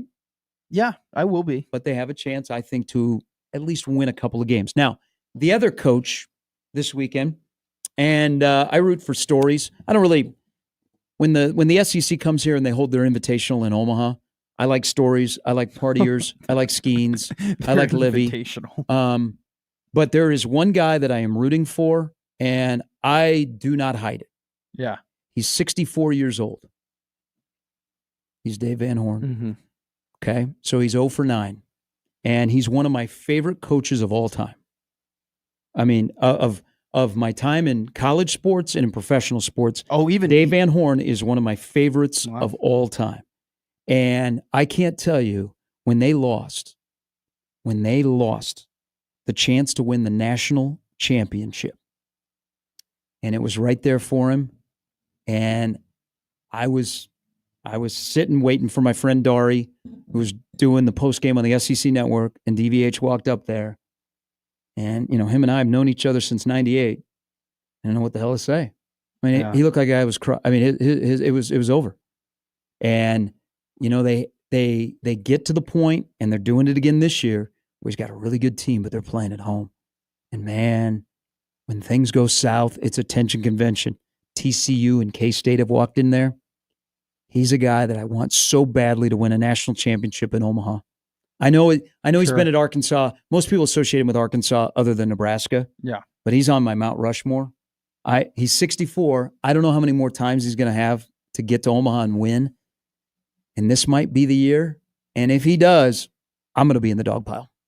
I'm No, telling you're you not. that right now. No, you're I'm not. going to run out there. I know none of the Arkansas players I was about to except for say, who do you Cam know? Kozel. I'm going to run out there and I'm going to join the dog pile. I might dog pile Van Horn. But that's who I'm rooting for the most. But those three guys who are some of my favorite Sure. people to talk baseball, two of them are in one regional. Will, of course, got his team to Chapel Hill. But I hope this is the year for DVH. Look, I hope he finally gets it at the age of 64 because as great of a situation as he has there, and it's a great job. It's one of the best jobs in college baseball. I don't know how much longer he is going to coach. Can't fake desperation. And desperation kind of moves in both ways, in terms of like, it can help you. It can help you great. You can take that fire, you can take that motivation, and you can turn it into something, or it could like topple down on you. I think it's so incredibly interesting, though, when you talk about the disadvantage for Arkansas in a way, playing at home and having that pressure, because it's just like with how much they care about baseball over there, with the traditions that they have, with how loud that that place can be, and we've seen. Let's just make this very clear. I don't know if Nebraska wins the Big Ten tournament if it's not in Omaha. Like that crowd can. You saw it right. They lift before you your up. eyes. They it can- carry you when you have nothing left. Absolutely. It can bring you in some ways to victory. The fact, though, that there is that other side of the coin is mind-boggling to me. Yeah. It's crazy. All right, we've got another 4-pack of tickets to give away to see Jack Caglione's debut tonight, courtesy of Valor Sports Cards. You can see Caglione hit a 459-foot home run. If he doesn't, you'll get your money back. Just contact Marty Cordero. Sure, that should go well. That'll go over Again, really this well. is the easiest way to do it because we're going to need your email because these are digital tickets. Get into the hopper. Jimmy will select a winner. We'll make this really simple on you. Jimmy at 1620thezone.com. JIMMY. When Mr. Caglione was drafted last year, what pick was he? Jimmy. Good one. At 1620thezone.com. You'll win a 4-pack, courtesy of Valor Sports Cards, to go see Jack Caglione tonight at Werner Park make his debut against the St. Paul Saints.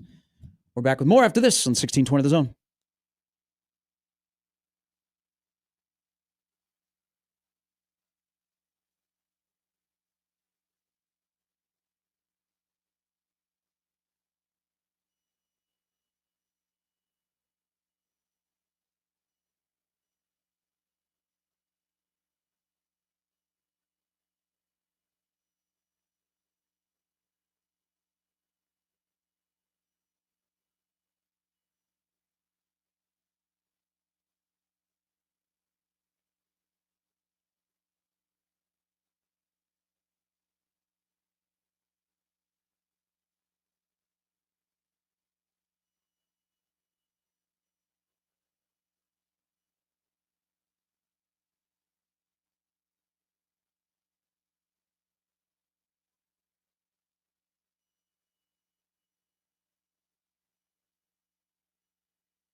How big is the College World Series? Well, on 1620 The Zone, we carry all the games. We have all the shows. We'll be at Ballpark Village once again. Yeah, baby. Matt McMaster on the 1s and 2s on the sticks, tearing it up at the You're tailgates. forgetting the main part. Man on the street. You're Kobe. Josh Peterson is Shaq. Yes. So if you like either one of you two, you're going to love these shows. I can't wait I to saw. watch them. You are too. Oh, you are my so goodness. excited for me and Josh to I'm share gonna, a show together. It's Roll going it to up. be fun. I saw. I you know, like to, there's like to chop it up. There's a lot of national media that come from all over, and they do shows here. Yeah. I saw the Gambling Network. Visson is going to be live at Rococo's. Okay. They're bringing the whole crew to Omaha for the first 2 days.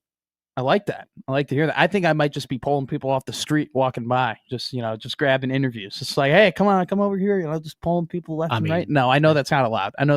Yes, it is. Oh, Is have it? you not? Have you? He doesn't know.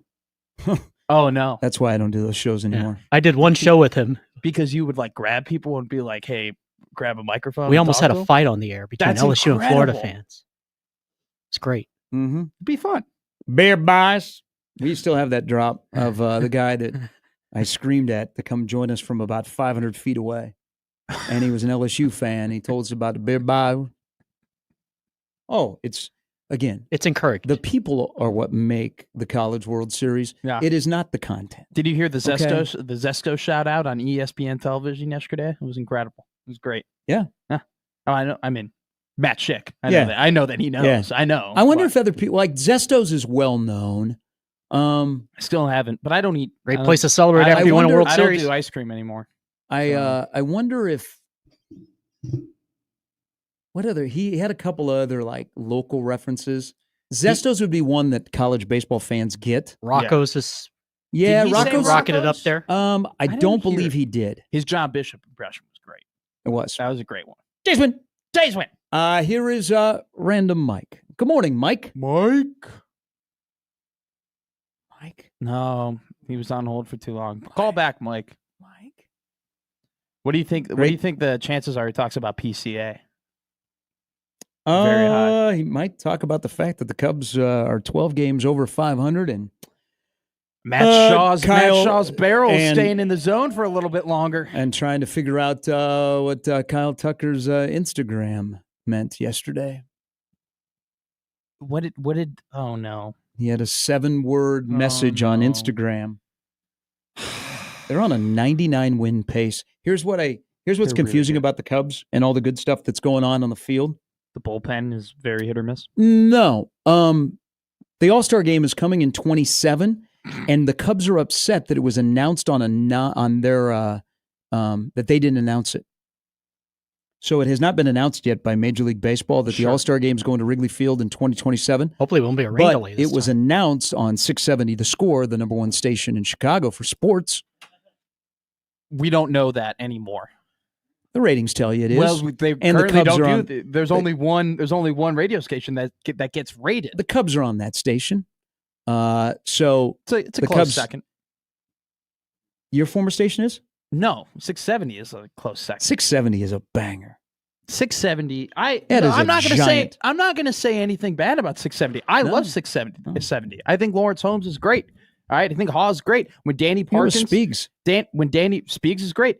Danny Parkins was a superstar there, and now he's on national television and is a national superstar. It's just, I like my boys. I grew up. You grow up with a certain station. You grow up with certain voices. I like my guys, and then I got to work with the guys. That's okay. That's I'm a fine. Carmen DeFalco guy. All right, Who has come on this show many times. Carm's great. But the Cubs will not confirm that the All-Star game is coming there in 27.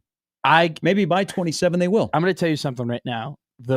I know that I'm not going to end up going to that because the tickets are going to be absolutely ridiculous. You got 2 years to They are going save. to be. It's not worth it. We can do It a is not worth GoFundMe. It is not worth it. It's going to be like $2,000 to sit in the bleachers. You watch. Here on the Prairie Flower Casino Hotline is Jeff. Good morning, Jeff. Terry, to the best dugout man in the College World Series. How you doing, Whoa. man? How are you doing? Well- will I see you in Omaha in a couple of weeks? You'll see me, but not on the field, unfortunately. Oh, So I know it's heartbreaking, but probably going to be my last regional heading out to Oregon State. That'll be a good one. And Hold just on, got hold done on. working the. Are you retiring?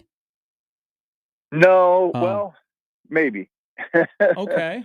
There's some other things in there. I'm not going to be retired off the field, but hopefully going to get a supervisor's position with one of the conferences. So That'd be great. keep my fingers crossed. Congratulations. And if that's the case, then you can't work postseason anymore. Oh, okay. I can say your last name, right? You sure can. Okay. This is Jeff Hendricks. Everybody knows Jeff, longtime umpire. Everybody knows him in Lincoln, Omaha, College World Series umpire, professional baseball umpire. Oh, well, that you got a nice little regional out on the West Coast in the Pacific Northwest. Yes, that's going to be a good one. We got 6 good umpires. There's a lot of good umpires coming up, and those teams out there, TCU, St. Mary's is really good. Yep. You don't know about their coach came back from Long Beach State, Eric Valenzuela. He's a great pitching coach, and so they played Oregon midweek. I had that series, and they played them very well. So it's going to be a dandy. Hey, one quick thing. I got 2 questions for you, and I want you to tell a story that you'll be fine telling this story. One thing I appreciate about you is you have given back to the profession, and you help a lot of young umpires at the youth and high school level in Lincoln. Jeff, we got a problem here with high school baseball in the state of Nebraska. We're running out of umpires. Well, Jason Harstick and Billy McGuire both work in regionals too. Nice. Billy McGuire was a first-round pick. Oh, we know played Bill. Professional baseball. Yeah. Jason Harstick's a good up-and-coming guy. He's given back now that I moved back in 2021. He worked the Summit League tournament. Yes, he did. Yeah. Matter of fact, he shot 99 at Oregon State the last week, or at Ohio State the last weekend of the season. So, a little fun story. To beat him, I had to say, well, at the conference tournament, I shot 108. Didn't miss a pitch. He goes, well, how'd you shoot 108?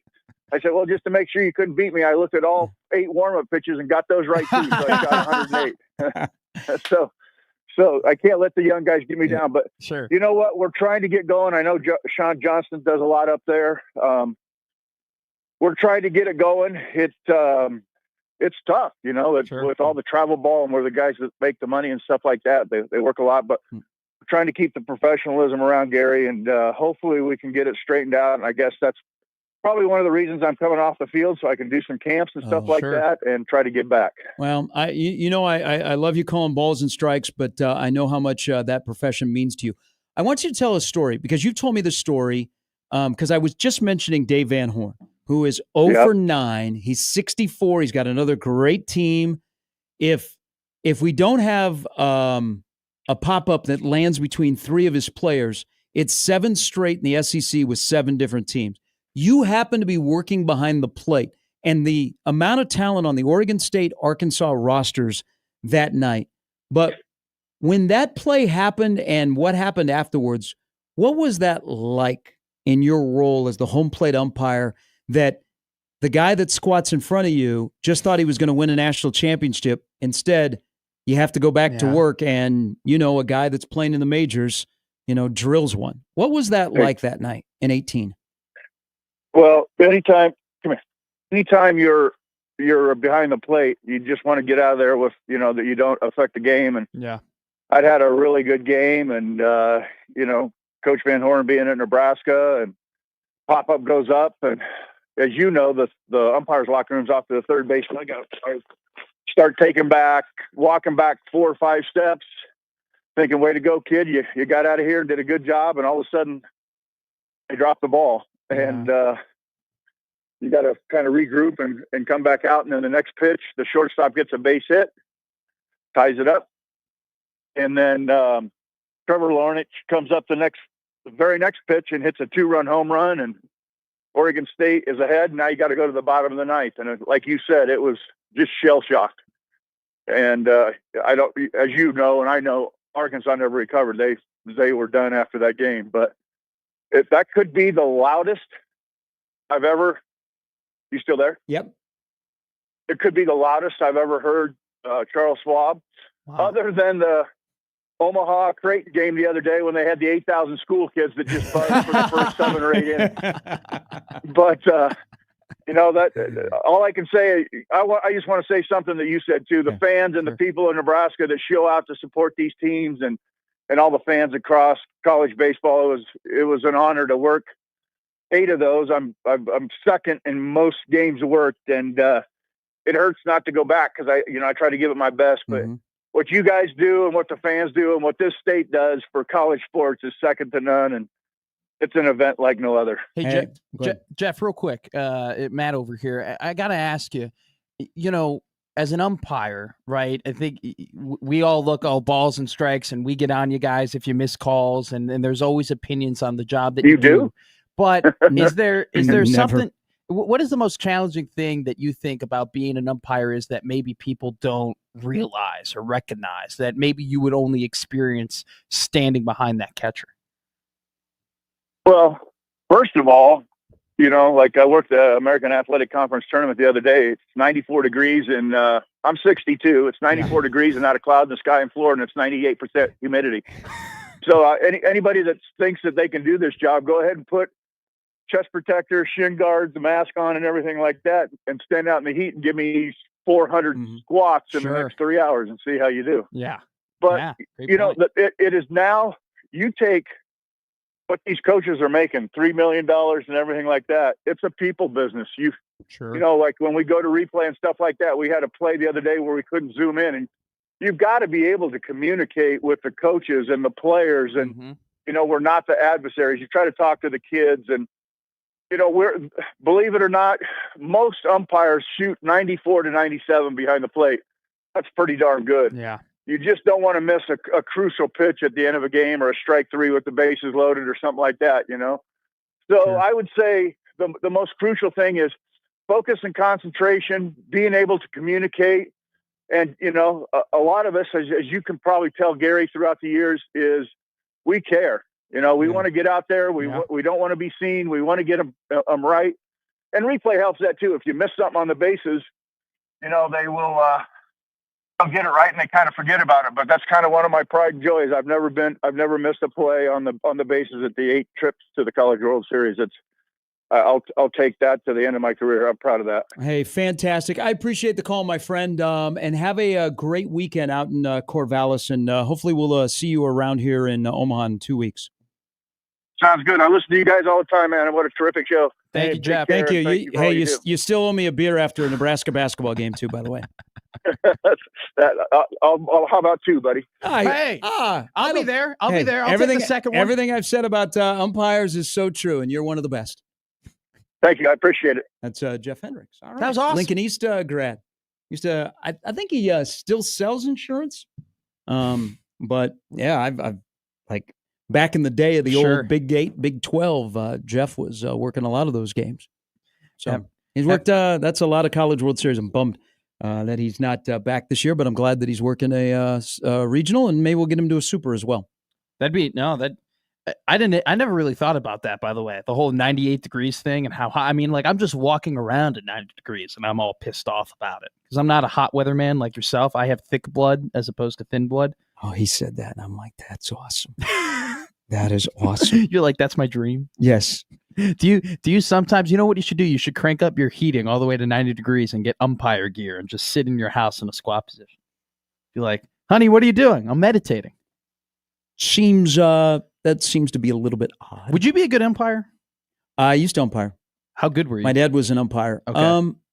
I think I was okay. I liked working the plate more than the bases. Okay. Because I think my attention span drifted when I was working the bases.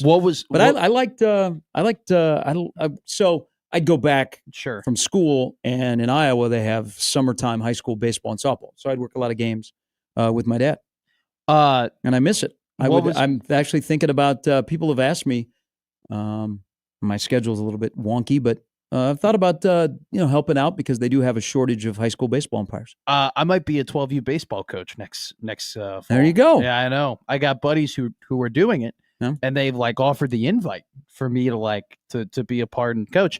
And I go, guys, I don't play baseball. I don't know what a baseball practice looks like, right?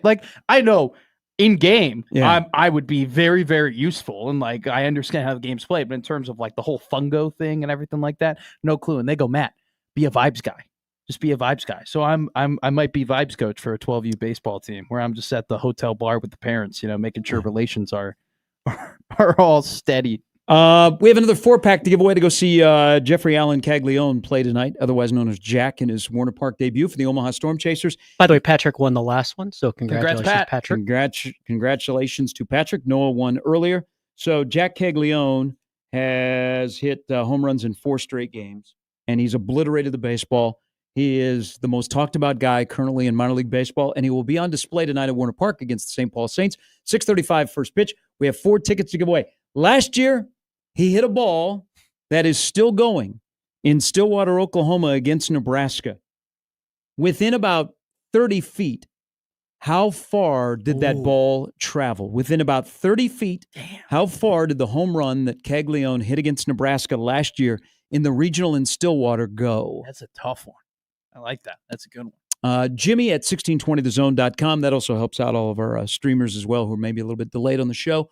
Jimmy at 1620thezone.com. Just be within 30 feet, and you could be the winner of a 4-pack, courtesy of Valor Sports Cards, to go see Jack Caglione and the Storm Chasers play tonight over at Warner Park. We're back with more Gary and Matt after this.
Hey, so the Caglione home run that we're looking for, the answer on how far it went, was 119 off the bat. Jeez. Does he still have that one hit he had earlier in the year in Double-A? Is that registered as like one of the hardest hit balls? I think so. Ever? I think so. Again, he'll make his debut tonight at Warner Park against the St. Paul Saints. There has not been, there have been incredible prospects that have rolled through here since the Storm Chasers have been at Warner Park. But nobody has created the buzz like Jack Caglione has to make his debut tonight. We have 2 more 4-packs to give away courtesy of Valor Sports Cards. Question here. Yep. So as college football becomes NFL light and should break away from the rest of an athletic department, football should be separate. And I know people push back of it is not NFL light. We're getting there. It is NFL light. To me, I don't want to put words in your mouth. To me, it is NFL light. It's not there yet, but it's going to be there. I'm going to give you another. Sure. I'm going to give you another instance. Okay. Don't we look at college? Remember when you used to lose like 1 or 2 games and your season would be over? Yeah. Now you could lose 3 and still make the playoff. And if you're in the SEC or the Big Ten, you get to 10 wins and you're probably going to be in. But what is it in the NFL? Isn't it just get into the playoff? Oh, yeah. Yeah. Isn't that what it is in college football now? Just get into the playoff? I don't know. No, I don't think so. Because I'm far less connected to the rest of the Big Ten outside of Iowa because Nebraska sees them every year that I don't care anymore who wins the SEC or Big Ten football championship. Just get in. Get into the playoff. 8-win seasons. And that's what we are in the NFL. Didn't 8-win seasons used to matter a little bit? Like when you played 10 games, yeah. Yeah, but I mean in the then you expanded to 11. In the whole 9-win season. I'm talking about like 15 years ago. Right, you win 9 wins, and you're like, man, like what a really good season. Yeah. Hey, we're bringing back these guys. We're gonna have some momentum next year. Hey, maybe if things break right, if we develop the recruits we got from 2 years ago, we could end up winning 11. Now it's you win 9 games and you miss the playoffs, and it's just like, meh, you didn't do your job. You didn't get what like. There is none of that optimism. There is none of that hope. There is none of that turnaround. If anything, it becomes anxiety because you're like, we got to hit the portal. We got to go and get guys right now. And we got to like make sure we fix this. And so I think that like, yes, less teams, like more teams are going to have longer seasons that matter, right? Meaning you're going to be like you used to not care about teams that had 2 losses in November. Now you care about teams that have 2 losses in November. But just get into the playoff. I don't care. I don't care who wins the SEC or the Big Ten. Just get in the playoff. But get into the playoff in terms of like this is the NFL. But in terms of what? Like, do you think the 16th team can win a national championship? No, I'm talking from the. Are you talking from an optics perspective? SEC Big Ten. Yeah, from a coaching optics perspective. Just get into the playoff. That's what we do in the NFL. Just get into the playoff, and anything can happen. Well, you've added another avenue for coaches to keep their jobs longer because it's not like you're like, oh well, we keep making the playoff. Like, how can you be mad at us, right? How can you fire me? How can you think I'm not doing my job? I'm still making the playoff, right? That's kind of what has dawned a little bit from them expanding this. But at the same time, it's like I think with the NFL, it's a little bit different because you can be the final NFL playoff team and you can get things rolling a little bit and you can parlay that into, hey, we win a Super Bowl.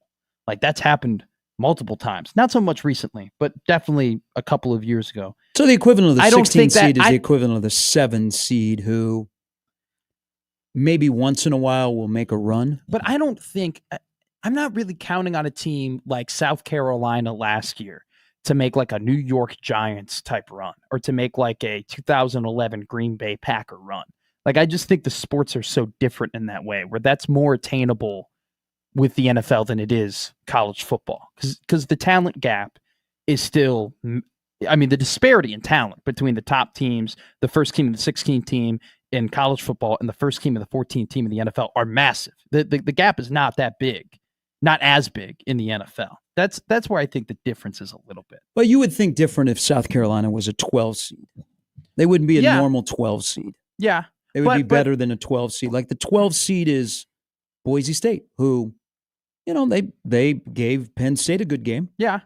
But when I think with the NFL, if you're the last playoff team, you still have a shot. If you're the 14th team, I still think depending. But on... I'm not comparing like Sure. okay, the last, and I'm saying it feels like just get in. Oh yeah. Just get in. Oh my God, yes. Just get in. Oh my God. You know what? I don't care if I'm the Yes. 1 seed or whatever. Just get in. But the other part of the discussion that's going on with Sankey and Batiti and everybody else is I personally feel far less connected because the excitement of conference expansion didn't last very long for me. And I feel more connected to the team I follow and cover, and then maybe the team that they're going to play every year. But other than that, don't you have to care about less teams? You don't have to care about as many teams in the ACC. You don't have to worry about as many teams in the Big 12. But don't you care about less teams in the Big Ten because you don't see them every year? Yeah. Except for Iowa, you're guaranteed you're going to see Iowa. No, there used to be a like family kind of. This is a weird way of putting it, but like a family kind of connection in the Big Ten, right? Because you saw everybody at least every 2 years, and you've had memories with them every 2 years. Except that when you were in their division, you would see them, so you'd be connected to your division exactly. teams. Yeah.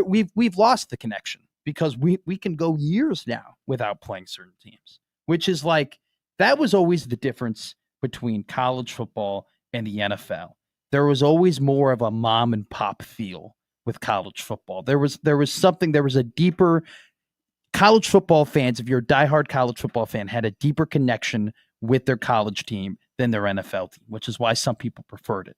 Now that we are moving into NFL Light, we are losing that connection, which is why people hate all these new things that we're adapting to in college sports. Shout out Larry. Larry won our latest tickets, so everything's working out. We're getting the internet's doing its thing, so we're in business to give away the rest of our tickets the rest of the show. So just don't mess with my Saturday. Okay, I don't need Congress involved. Just don't mess with my Saturday. They already kind of have. They've changed rules, and games are no longer. I mean, games are still the same length, but we're no longer stopping the clock after first downs. You know, like I like that there were some different rules in college football. I like there's that still a few. I know. I actually like that one. That they changed that. Yeah, one? because it put more strategy into the game. I don't really have an opinion on the rule itself. More so, I just have an opinion on the fact that I like that it was different. I just like that the game was different, that it was just a different game, that it was something that made it unique. I think uniqueness is something that we are like losing in sports, right? Because we just, for whatever reason, want to just eradicate any weird. There are things that are weird in sports. There are things that don't make sense in sports. And I like those things. There are some things like that I do enjoy. But we just had decided to get rid of it. And in my opinion, it's a mistake because we eliminate unique things, which is not a good thing. All right. We have another 4-pack to give away of tickets from Valor Sports Cards, courtesy of Valor Sports Cards, to go see Jack Caglione tonight at Warner Park in his debut. Jack Caglione is familiar with Omaha. Even before playing for the Omaha Storm Chasers, he's been here a couple of times. Last year, he played in 4 games in the College World Series. He hit 1 home run. Who did he hit the home run against? Ooh. Man, Jimmy at 1620 The Zone. Get in now. All right, Brian Christopherson and Andy Kenny coming up in the last hour. Gary and Matt on 1620 The Zone.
We have a winner. We do. Congrats to Nick. Nick, Got congratulations. that damn thing right.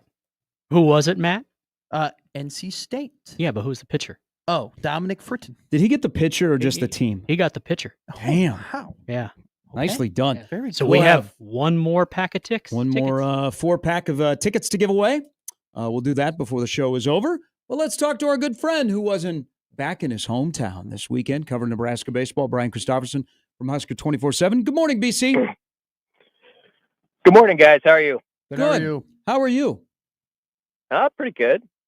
Are you I'm at a gas station by Greenwood. okay? I know that one. How? How do you know that? one? You off the interstate, correct? Yeah. Yeah. Senex. There's a Yeah, Yeah, Senex it's is a- right there. If you're going I had to towards pull- Lincoln, I it's had on to the right pull side. You're I can't Yeah. multitask, so I Well, wasn't going to drive while talking to you guys. So here I am, and I'm in a good spot. This weekend in Omaha, who was that baseball team that dogpiled on Sunday afternoon? I don't know, but it was fun. I mean, last year was fun as well, but this one will actually be one that, like, 10 years from now, people will recall in a way, and I'll say because of the Michigan State situation. You know, you're always going to kind of go back to, remember that when it was over for 5 seconds, the season was done, and hopefully people didn't shut their TV off in frustration. The kid drops the ball. But as I wrote over the weekend, I mean, luck is what you do with it, how you run with it. And they took advantage of a break, and everybody sort of stepped up in their own way. You know, from Broderick coming in and you know, pitching 64 pitches on Saturday night after having 47 on Tuesday, and you know, Devin Nunez hits the home run, and then obviously Ty Horn. So the tournament had great bookends to it. You had the Ty Horn gem, which will go up there because we've seen some great, masterful, obviously pitching performances by Huskers before, but I don't know that I saw one where I didn't like that from Ty Horn, where I just didn't see it coming going into the game. Like I thought he could give him 5 or 6 quality, but just to the way he mowed him down and was in the zone, his hat falling off with just the adrenaline he had pitching. It was quite a scene. Brian, some of these teams are going to enter the NCAA tournament and play hands down the best team they have all year. But Nebraska is not one of those teams because they've played Oregon State and UCLA and Oregon and the number 1 overall seed in Vanderbilt. Do you think that Nebraska has a built-in advantage entering Chapel Hill because of the tougher schedule that they I think play? it helps. Yeah, it's a good point, Matt. I think it helps them. I mean, I think just the fact that from the get-go you were playing some of the best teams, and you've beat a couple of them, you know. Yeah, I think they had 4 wins over teams that were 16, top 16 overall seeds. So that probably gives you a little bit more confidence than the average 3 seed going in, I'm sure. And the fact that you just did it this week against 2 teams that were overall 16 seeds in Oregon and UCLA. So there is a difference there, and I think that's why Will Bolt schedules the way he does. And it paid off. You know, if you want to go the other hand, I'm not saying this to pick on the border school, but Iowa, I think my friend Bruns was pointing out on our board, like their non-con schedule was like in the 180s or something. Sure. And they were just out of the conversation after they sort of had the bad last weekend and then didn't win the tournament. And, you know, you wonder, like, if you're seasoned enough for what they saw down the stretch. And Nebraska, on the other hand, was sort of used to playing those games. And so it was a frustrating season of ups and downs. But like I said, you caught that break, you made the most of it. And now you go into the tournament saying we have played against this caliber of competition before, and we've held our own and we've won a few of them. So why can't we do it again? So there is that does, you know, how that can help a locker room. Hey, bona fide ace that Nebraska more than likely will face. I don't think they will hold Kyson Witherspoon. OU will.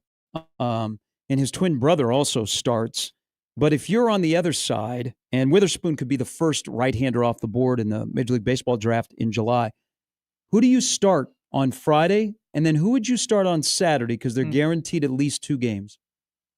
For Nebraska, that is. That's a good question. I think I would start Horn on Saturday. I need to pick the brains of the guys who are in it every day a little bit better, and give them that one extra day. So that's the direction I'd go. I'd say the one thing that is beneficial, and it kind of goes back to Matt's question about playing good competition, is Nebraska got to some really good pitchers this last week. I mean, they were able, and when I say got to it, they were patient enough, like even in the Michigan State game, to position themselves against the Big Ten pitcher of the year, where you're only down a run in the late innings, and you like, okay, we can make it happen now. And so obviously they're going to see top arms from the other side, but they had a good, Sunday too against UCLA stud where they got to them early, and that's got to give them a boost. But I think I would save Horn till Saturday, but I don't know what the plan is, and I think the good thing is you've got some guys that are capable on a given day, under Childress, of having that game where they can go 6 or 7, and it's within their top 2 or 3 guys to do that, and so that always gives you hope at a regional. Brian, everybody's kind of freaking out about the whole automatic qualifiers, the future of the college football playoff. Grumpy Greg Sankey had a press conference yesterday with a bunch of reporters who were pressing him on the future of the sport. My question to you is all this anger from fans about college football just boiled down to the fact that we're eliminating Cinderella stories? There could be some of that. I think there's angst that it just feels like everything is constantly changing and it never settles in place. And whenever I hear the talk about the basketball tournament expanding, I'm always like shake my head at it, because I'm just like, you have something that people love so much just the way it is, and let's not even have those discussions. And for football, it just feels like right now, every year, it's like, okay, let's bump it up to this number of teams. And so I think people are sort of frustrated. They just want to go a decade or so where something is similar. I kind of agree with Sankey, by the way. I think the 4-4 2-2-1 is a better situation for actually maybe the Big 12 and ACC too. And I hate to be the guy who like sides with Goliath when you're saying you agree with Sankey, but I mean, I think he's made the point, and it's a valid one. So the Big 12 and ACC want the 5-11. They want the 5 automatics, and then the 11, where you pick them off the rankings. There'd be a lot of years where SEC and Big 10 might do better than 4. And also with the 4-4 2-2-1, there will be an opportunity for a third team from that conference, from an ACC or Big 12, to get in as a at large still. And so I don't know. I think in a way, I know it sounds good what the ACC and Big 12 is saying, but this is my initial reaction after thinking about it for 24 hours. I kind of wonder if they're playing the wrong hand, but we'll see.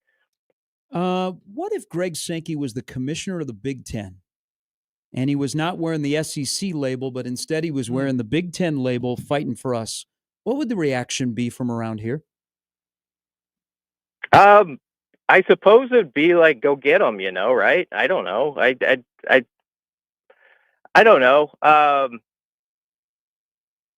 And kind of what I'm getting at is I don't understand Big Ten people being upset at Sankey, because he's also carrying the water of the Big Ten. Yeah, let him take the bullets. Yeah. Let Petitti kind of be in the background and get the same benefit the SEC does. Yeah, you're exactly right. I don't get, and I don't know if people are mad or not. I think overall the fan base is just frustrated with my off season is now consumed by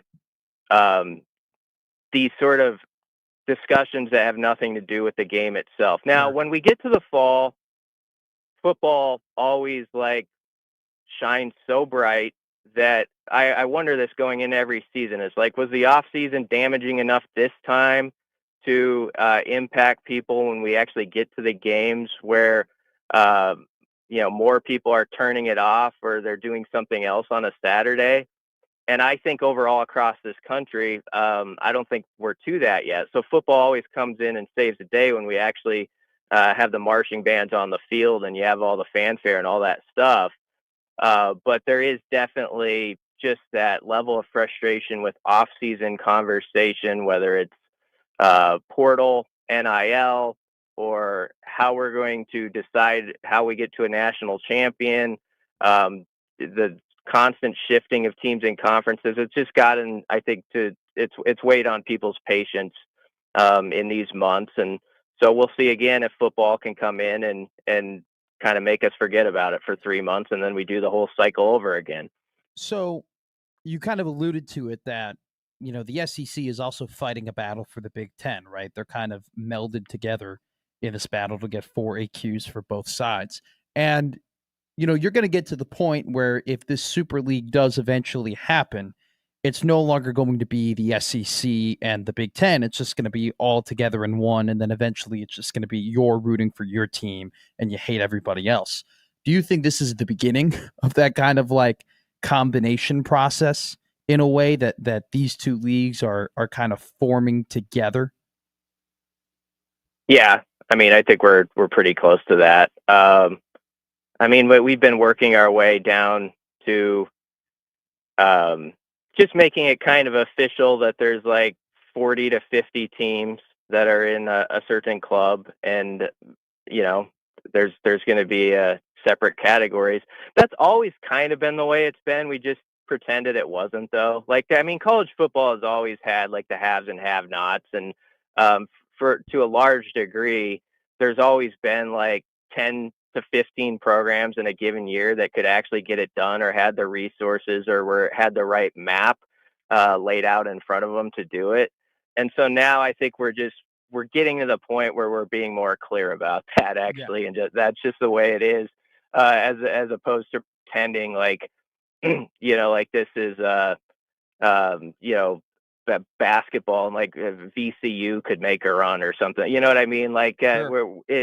So I think in some ways, and I've said this before, this is a chance in the next year or two, if they get it right, there to be clarity. And I hope, most of all, what I hope is that they can get it set up with the playoffs where the SEC with that agrees like, okay, we are playing the 9 conference games now. So everybody's doing that thing. And then I'll go back to, then I hope there's a 10th game like in September, where teams are more willing, if the setup is right, to play a marquee matchup against another, team from another conference, because it won't affect their playoff seeding, because it'll all be based off what you do in the conference anyway. So you would play like Nebraska, Tennessee, thinking like, well, that's just going to sharpen our teeth for when we get into the conference play, and it's not going to dent us either. I understand right now why Nebraska thinks the way they are and did what they did, but I'm hoping we can move past that if the playoff and the SEC will go to 9 games here. All right, Matt Rule, just getting back from vacation, is laying in bed last night, and he's scrolling through his phone a little bit on the heels of what you just said, and he sees the quote from Greg Sankey: "It's clear that not losing is more important than playing quality opponents." What do you think Matt Rule did? Because didn't we just go through this about 6 weeks ago with the Tennessee-Nebraska series? And now the commissioner of the SEC just mentioned that publicly yesterday? Yeah. I don't know. He didn't bite on it, did he? Did I miss that? Did he say anything? No. He did bring up like cancellation of non-conference games in his presser. He wants his conference schools to keep the quality non-con games. But at the end of the day, if they go to 9 conference games, doesn't that start to everything fall in line and make more sense? And then we can get into a deeper conversation about scheduling? Yes, exactly. It's on the SEC. That's what I would say to it. And you don't necessarily have to tweet back at it, but that get yourself to 9 games, just like the Big Ten has. Have it be a setup where it's understood going in. Basically, the conference games and how you do in league play is settling who are the teams that advance to the college football playoff. And with that in mind, then teams can act appropriately and decide, like, okay, in my non-con, this is how I want to set up my quote unquote preseason to, best position my team to be ready for the type of games that are going to actually count toward the playoff.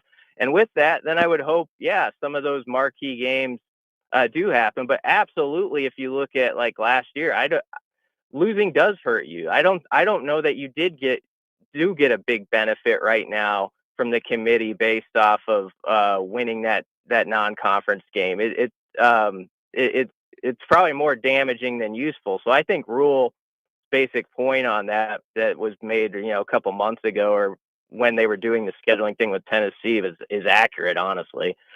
Well, so I don't find what Sankey said necessarily to be accurate, in which my question to you would be is, do we even know, like, even after 1 year, do we even know, like, really what the standards are in order to make the college football playoff?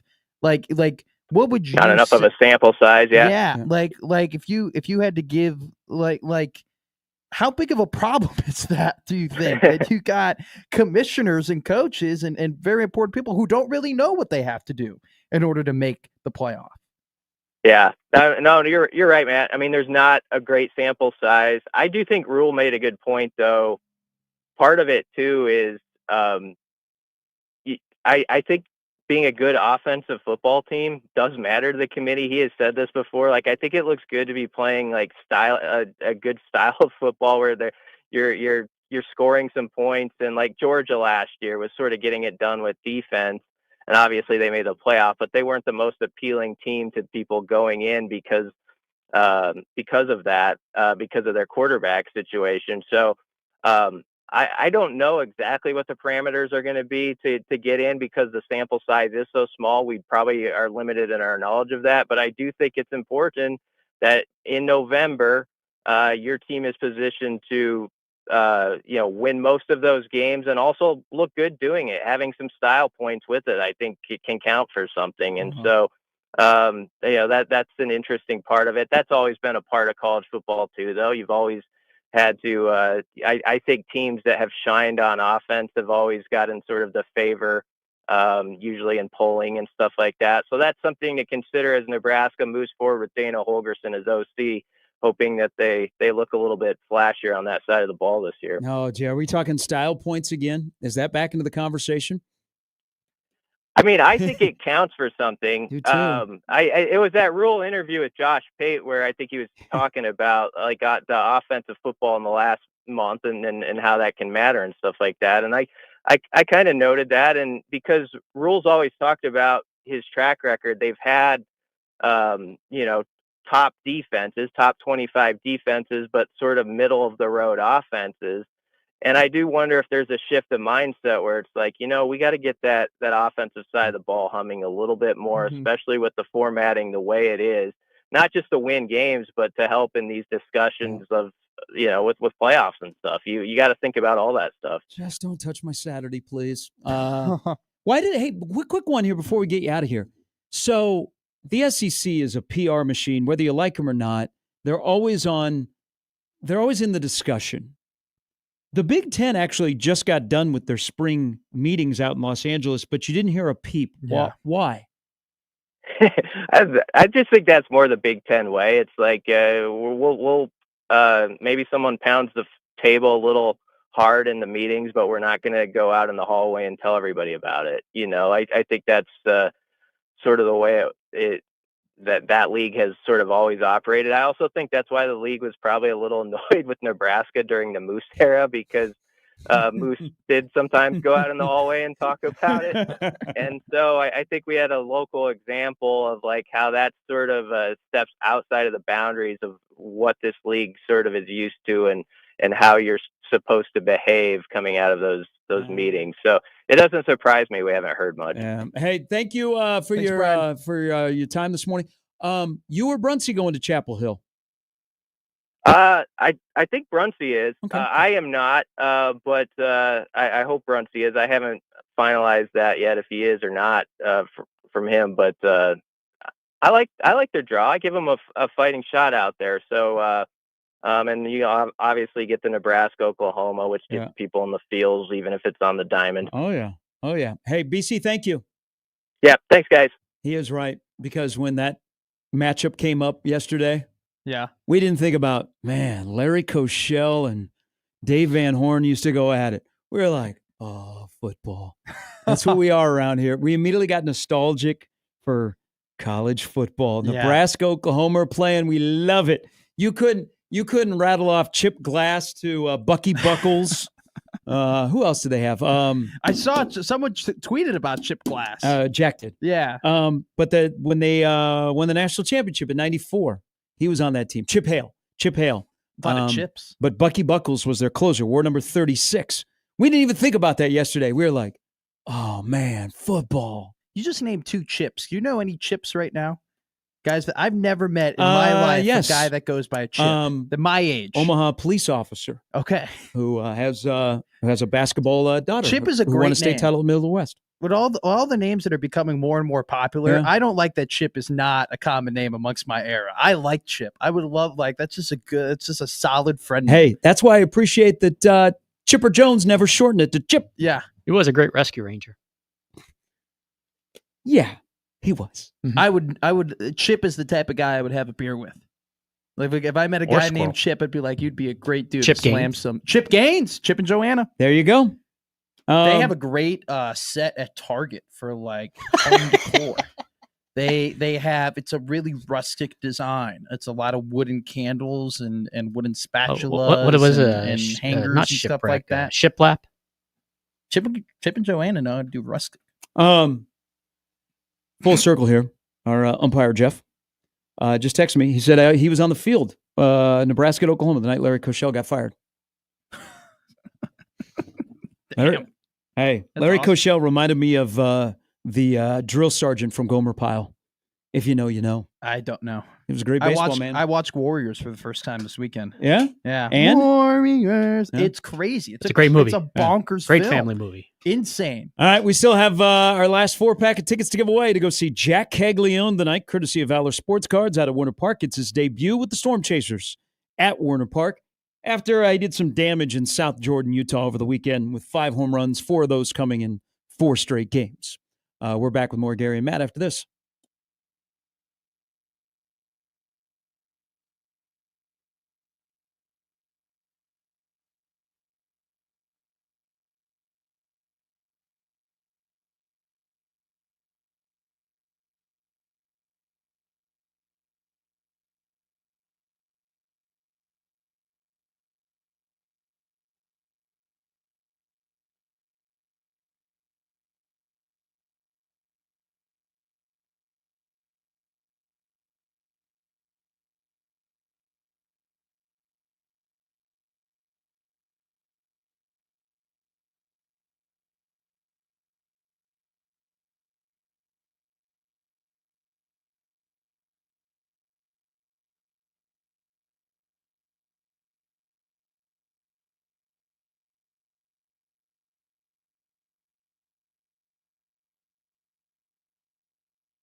All right, our final 4-pack of tickets to go see Jeffrey Allen Caglione. His dad's named Jeff. So his son, Jeffrey Allen Caglione, it is the acronym. So that's where you get Jack. Oh, I was going to ask, is anyone actually named Jack? Yes. There are Like- people named Jack. like- I know a Jack? Jack. Like their first name is like on their birth certificate is Jack. Because I know Jacks, Mhm. but they are like William or they are like Jeffrey or they are like a different name. Not a joke about Jacks. I think all the Jacks that I know Are Jacks? regular Jacks. Okay, maybe it's an Illinois thing. I know Friend of mine named, because he's a baseball coach, so he's a diehard baseball guy. His daughter was Brooklyn because his favorite team growing up was the Brooklyn Dodgers, and one of his that's awesome. favorite players was Jackie Robinson. So he named his son Jackson. Yeah. And then they shortened it to Jack. But I think most of the Jacks that I know are regular Jacks. I have an Uncle Jack and his name's John. Okay, I've seen that before. You know, and I do know. You know a William I that do know changed it to William. Jack? That goes by Jack. Okay. Is Yeah. their middle name Jack? I have no clue. That might be the case because most Williams are Bills. Bill.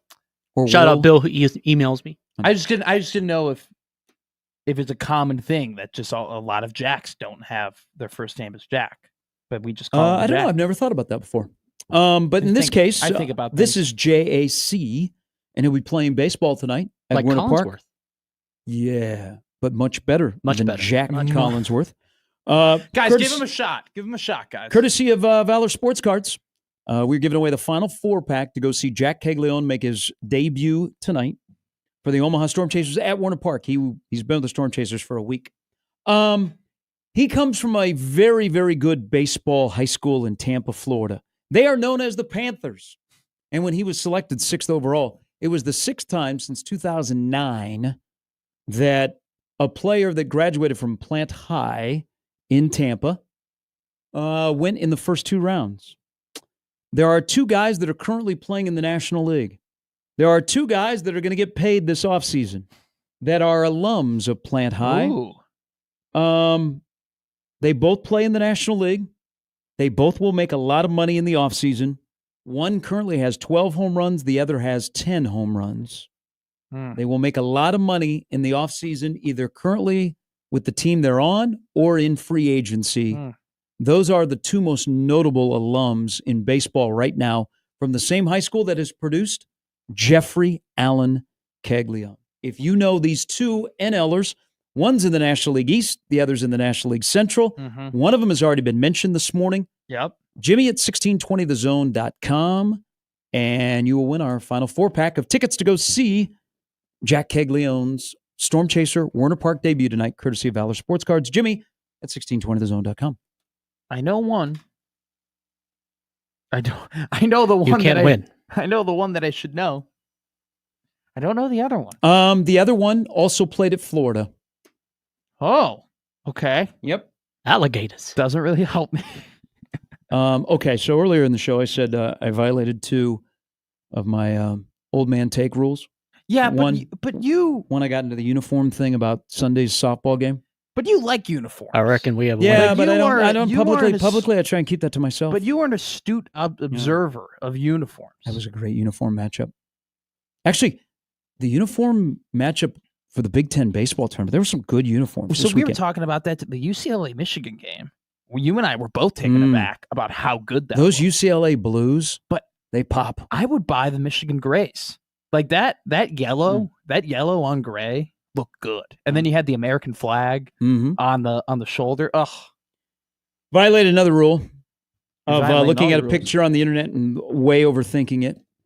So this was after we were off the air on Thursday. Troy Dannon took his handy dandy Razor phone out and went into Memorial Stadium and started shooting pictures and then posting them on the internet. And so Yeah. people had stuff to talk about. So the field turf, the new field turf is almost complete. They are, depending on the weather, in the next couple of days, they're doing the midfield logo. And then they will do something that will, when they finally put in white lettering in the red end zones, Oh wow. Nebraska and Huskers. So I looked at it And then I looked at it a little bit more.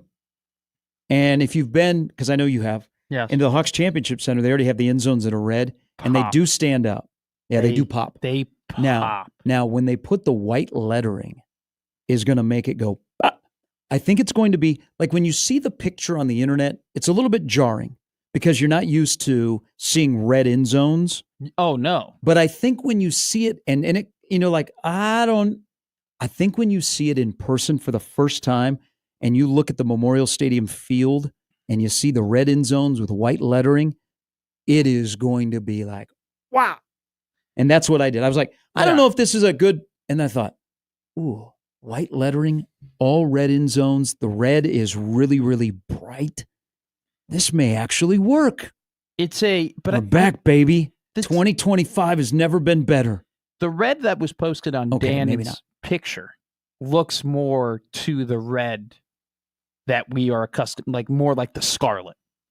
I thought that the red in the Hawks Championship Center, now I might be an idiot and they're probably the same color, but it looked a little different. It looked slightly different. I think so. They are the same. Okay. I think it's the lighting. Yeah, probably. One being indoors, one being outdoors. It definitely is. But it looks, the picture that was posted by Troy Dannon, it looks sexy. It looks nice. It looks great. And everybody's freaking out about the fact that the red bleeds over past the white out of bounds line. Guys and gals, wait till you see white lettering. We're gonna be okay. It's gonna be fine. We're gonna be clearly able to identify whether or not you're in or out of bounds. All right. One side is green, one side is red. No. Then when you get to the end zone, there's a big bold white line that cuts off. We're gonna be okay. Actually, you know what this does? What does it do? This is the first time Nebraska's been a real Big Ten school. It is, yeah. You know why? Why? What do the end zones that are colored in the Rose Bowl do? They blend. They bleed over. Yeah. We are back, baby. Welcome to the Big Ten. Nebraska is now ready to participate. They've been sitting on the sidelines for 13 years. Now they're like, you know what? Maybe we got to start playing some football. Let's make the goal to get to the Rose Bowl. We are going to be we have branded ourselves as a Big Ten school. I like how this is kind of just. What is this? What is this? This is May. Yeah. Okay. This is May. This is completely May. This is complete. It's like we got nothing else to talk about. Oh, we got things to talk about. This is a picture. And we want to. It's a stadium. We want to dive into a vertically taken picture of red end zones. But it really just boils down to Troy Dannon is just like, I'm in the power chair. I like the color red. Let's put more red in Memorial Stadium. And everybody's like, all right, okay. Like, what are we gonna do? Vote against it? We're not gonna show up to football games because the end zones are now red. And it's just like one guy likes the color. Hey, wait till Nebraska wears red on red this year. That's gonna be really tough to see. Is Dylan gonna be able to pick up who's in the end zone? Hey, the little signs, though, on the upper part of Nebraska football, like the conference champions and like when they won the national championships, they look, I don't know if they polished them or they certainly haven't touched them. Certainly haven't touched them since 1999. All right. Andy Kendi from KETV will join us next on 1620 The Zone.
All right, let's welcome in our good friend from KTV, who's got decisions to make as the sports director. Who's going where? What are we covering? Because we've got a lot going on. We welcome in Andy Kennedy. Good morning. Good morning. Anytime I get introduced with Walla Voodoo in the background, it's a good day. Hey, that's a good day. That's Mexican radio right We're there. always on the same page, Andy. Yeah. That's fantastic. Jimmy has you there. First, let me ask you something here about the Big Ten baseball tournament.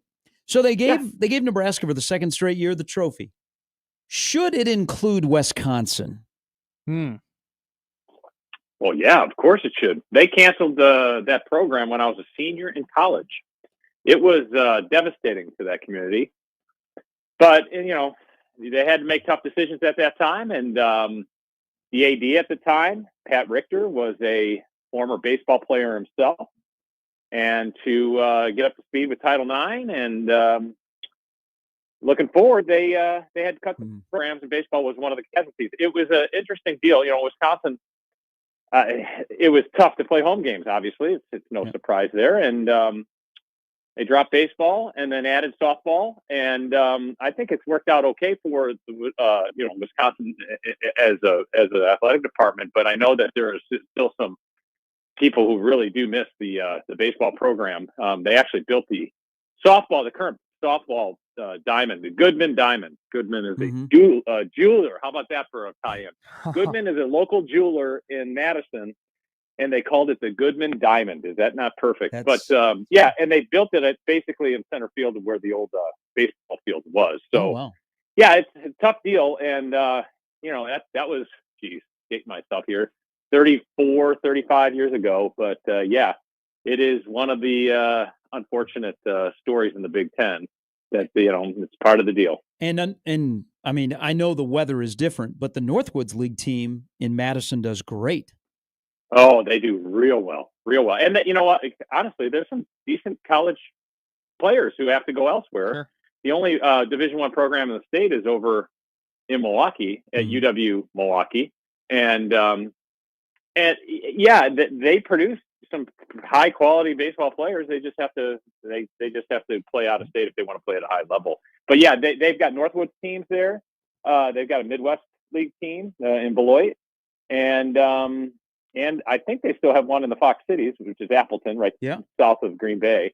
And they love their baseball up there. It's the problem is that the good summer weather months is about a week and a half up there in the middle of July. Shout out Madison, Wisconsin. I didn't know this, but Ethan Hunt from Mission Impossible is from Madison, Wisconsin. Sure. I had no clue. Yeah, speaking of music too, Steve Miller spent some time at UW, and Bob Skaggs for you yacht rockers, and even the band, the male members of the band Garbage came from Madison. So a proud litany of musicians from there. Hey, I got to give kudos to one of your guys, Matt Satilli. He does phenomenal work, and I'm a sucker for a good slow pan. And he found a fan who was, I think, grudging through the weather. I think it was at state baseball, right? And he pulled out one of the best slow pans I've ever seen on Twitter. When you saw that clip, when Matt came up to you, he goes, "Hey, look what I got. Look what I found out." What was your reaction to it? Because that was one of the best shots I've seen. One, kudos to the fan who is just as stubborn can be. I am not leaving. I'm going to sit in the rain. And I am not moving, but there's an art to it too, because you got to have a slow, steady pan. And whether you decide to do it manually or automatically, you got to have that steady movement, or else it looks really shaky.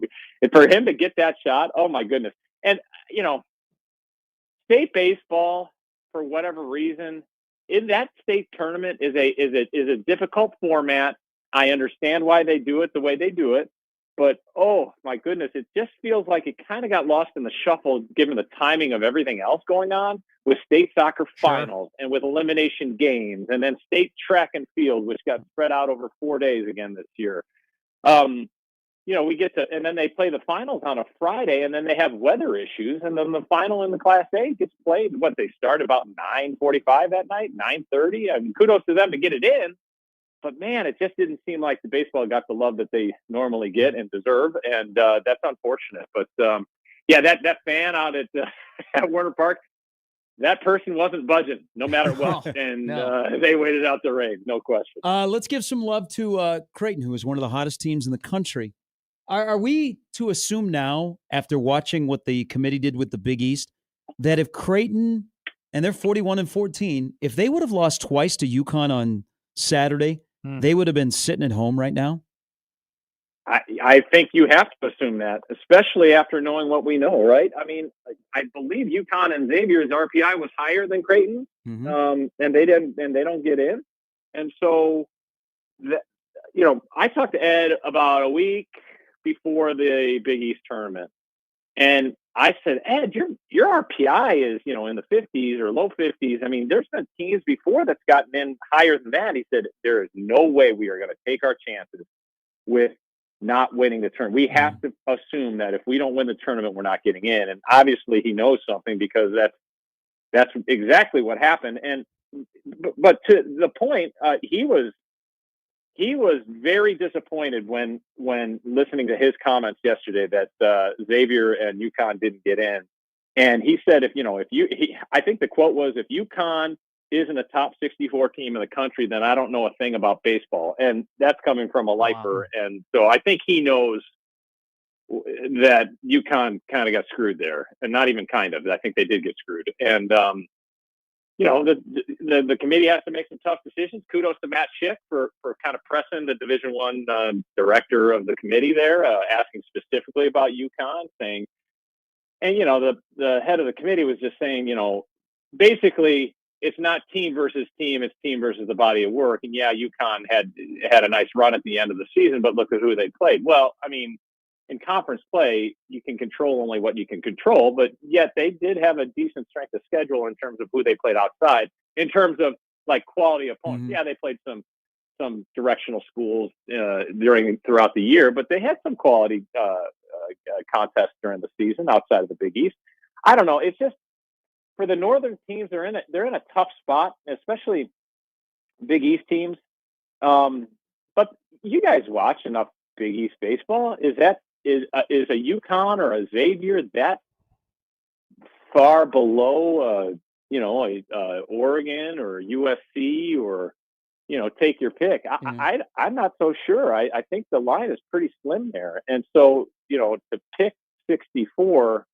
That's a tough job, and every year teams get left out, and unfortunately, this was UConn's turn. But yeah, and we're also to assume, guys, that if Nebraska doesn't win the tournament, they don't get in, right? They don't get in, even though their RPI was actually during their run, they kept going up, and I'm like, well, if they lose to a good UCLA team and a neutral site, quote unquote, would they be able to sneak in? And, I was of the notion that maybe they could, but, good thing that they took care of business, because I think in the end of it, I think what we saw yesterday is that they would not have gotten it. My partner to the right of me has described Nebraska baseball as a box of chocolates in terms of not knowing what you're going to get. And they're on a heater, and they proved it, at the Chuck in Omaha. But I'll give you a tough question here, Andy. What do you think is more likely? Nebraska doesn't win an NCAA tournament game, or Nebraska makes it to the Super Regional? Oh my God! Well, life is like a box of chocolates. I think Nebraska is like almost a bad relationship too, right? When it burns hot, it really burns hot like a comet, and when it doesn't, you're like, what in the world? And it is adversarial at points. It's not a healthy relationship at points during the season, right? Yeah, absolutely. That's a good question. I could see both. And I don't even know if one's more likely than the other. Here's the thing, there's a school of thought that when a team makes a magnificent run in a conference tournament, did they, exhaust all their energy there, and now that they're in, they have a natural letdown in that next step? Well, you could see that, but is this team built differently? Well, is this team built where they can actually scrap, and maybe the conference tournament proved to them, hey, if we don't have the All-American ace who is injured in our dugout, we can still scrap and win games against other aces around the country and beat, some of the best in the country, as we just proved in the last week. That's a great question. It just imagine it. It kind of depends if Dr. Jekyll or Mr. Hyde shows up and as we move forward in North Carolina. Have you heard about what's happening at Warner Park tonight? Yeah, I have. Yeah, there's been some buzz around that, huh? How about that? You've been in this community for a long time. Yeah. And when it comes to the Storm Chasers and the amount of really, really good players that have come through here, I said this earlier, I've never seen as much buzz for a prospect, whether they join from the opening day roster or at the end of May, like we've seen with Jack Caglione. I couldn't agree with you more. And we've been around the block enough times to see when Bobby Witt got called up, or we were there for the opening of Warner Park when they had the great teams with Hosmer, Moustakis, and Duffy and Montgomery and those guys. Mm-hmm. I can't. There is no equal because there's so much buzz around this guy. Part of it has to do with Kansas City's struggles at the big league level about producing offense, but part of it is that we already are familiar with this guy. We've seen him in action at the College World Series, and we know what this guy is capable of. And oh, by the way, he's hit 5 home runs in the last 6 games. Well, in the last 4 games, really. In his first 6 games. So I think you add that all up, and it is a perfect blend of if the weather can cooperate, they're going to have great crowds this week. Yes, they will. It's funny because before the season started, you guys, I even floated the idea to Marty Cordero, and I said, Marty, there's no chance, right? Like there's no chance Caglione starts in Double-A and gets called up directly to the big leagues. We've seen that before. Sure. And he kind of shot me. He didn't say anything. Yeah. He kind of shot me a look, and I was like, okay, I'll stop right there. I know what you're saying. I know what you're saying. So good for the Storm Chasers. They get at least a week or 2 or 3 or 4 with Jack Caglione to see what he can do. Sell some tickets. Appreciate it, my friend. Have a good week. Thanks, boys. Be good. Have a good one. That is Andy Kendi. By the way, our final giveaway. Pretty good plant high. Baseball school. Pete Alonso and Kyle Tucker. That's incredible. So thanks to Valor Sports Cards for providing tickets for all of you to go to that have won to go to see Jack Caglione. Connor Happer Show will have tickets to give away as well. We will have more to discuss tomorrow when we get closer to a trip to Chapel Hill or Fayetteville. Where would you rather go? Like as a fan or as a team? No, as a fan. I haven't been to North Carolina. I would love to go to North Carolina. It looks beautiful. Their ballpark looks really nice. And that campus is gorgeous as well. I would love to go on that campus. So is she. Right, Bill? Gorgeous. She's hot. We will talk to you tomorrow at 6. Crossovers coming up next for Jimmy. For Matt, I'm Gary. It's Gary and Matt on 1620 The Zone.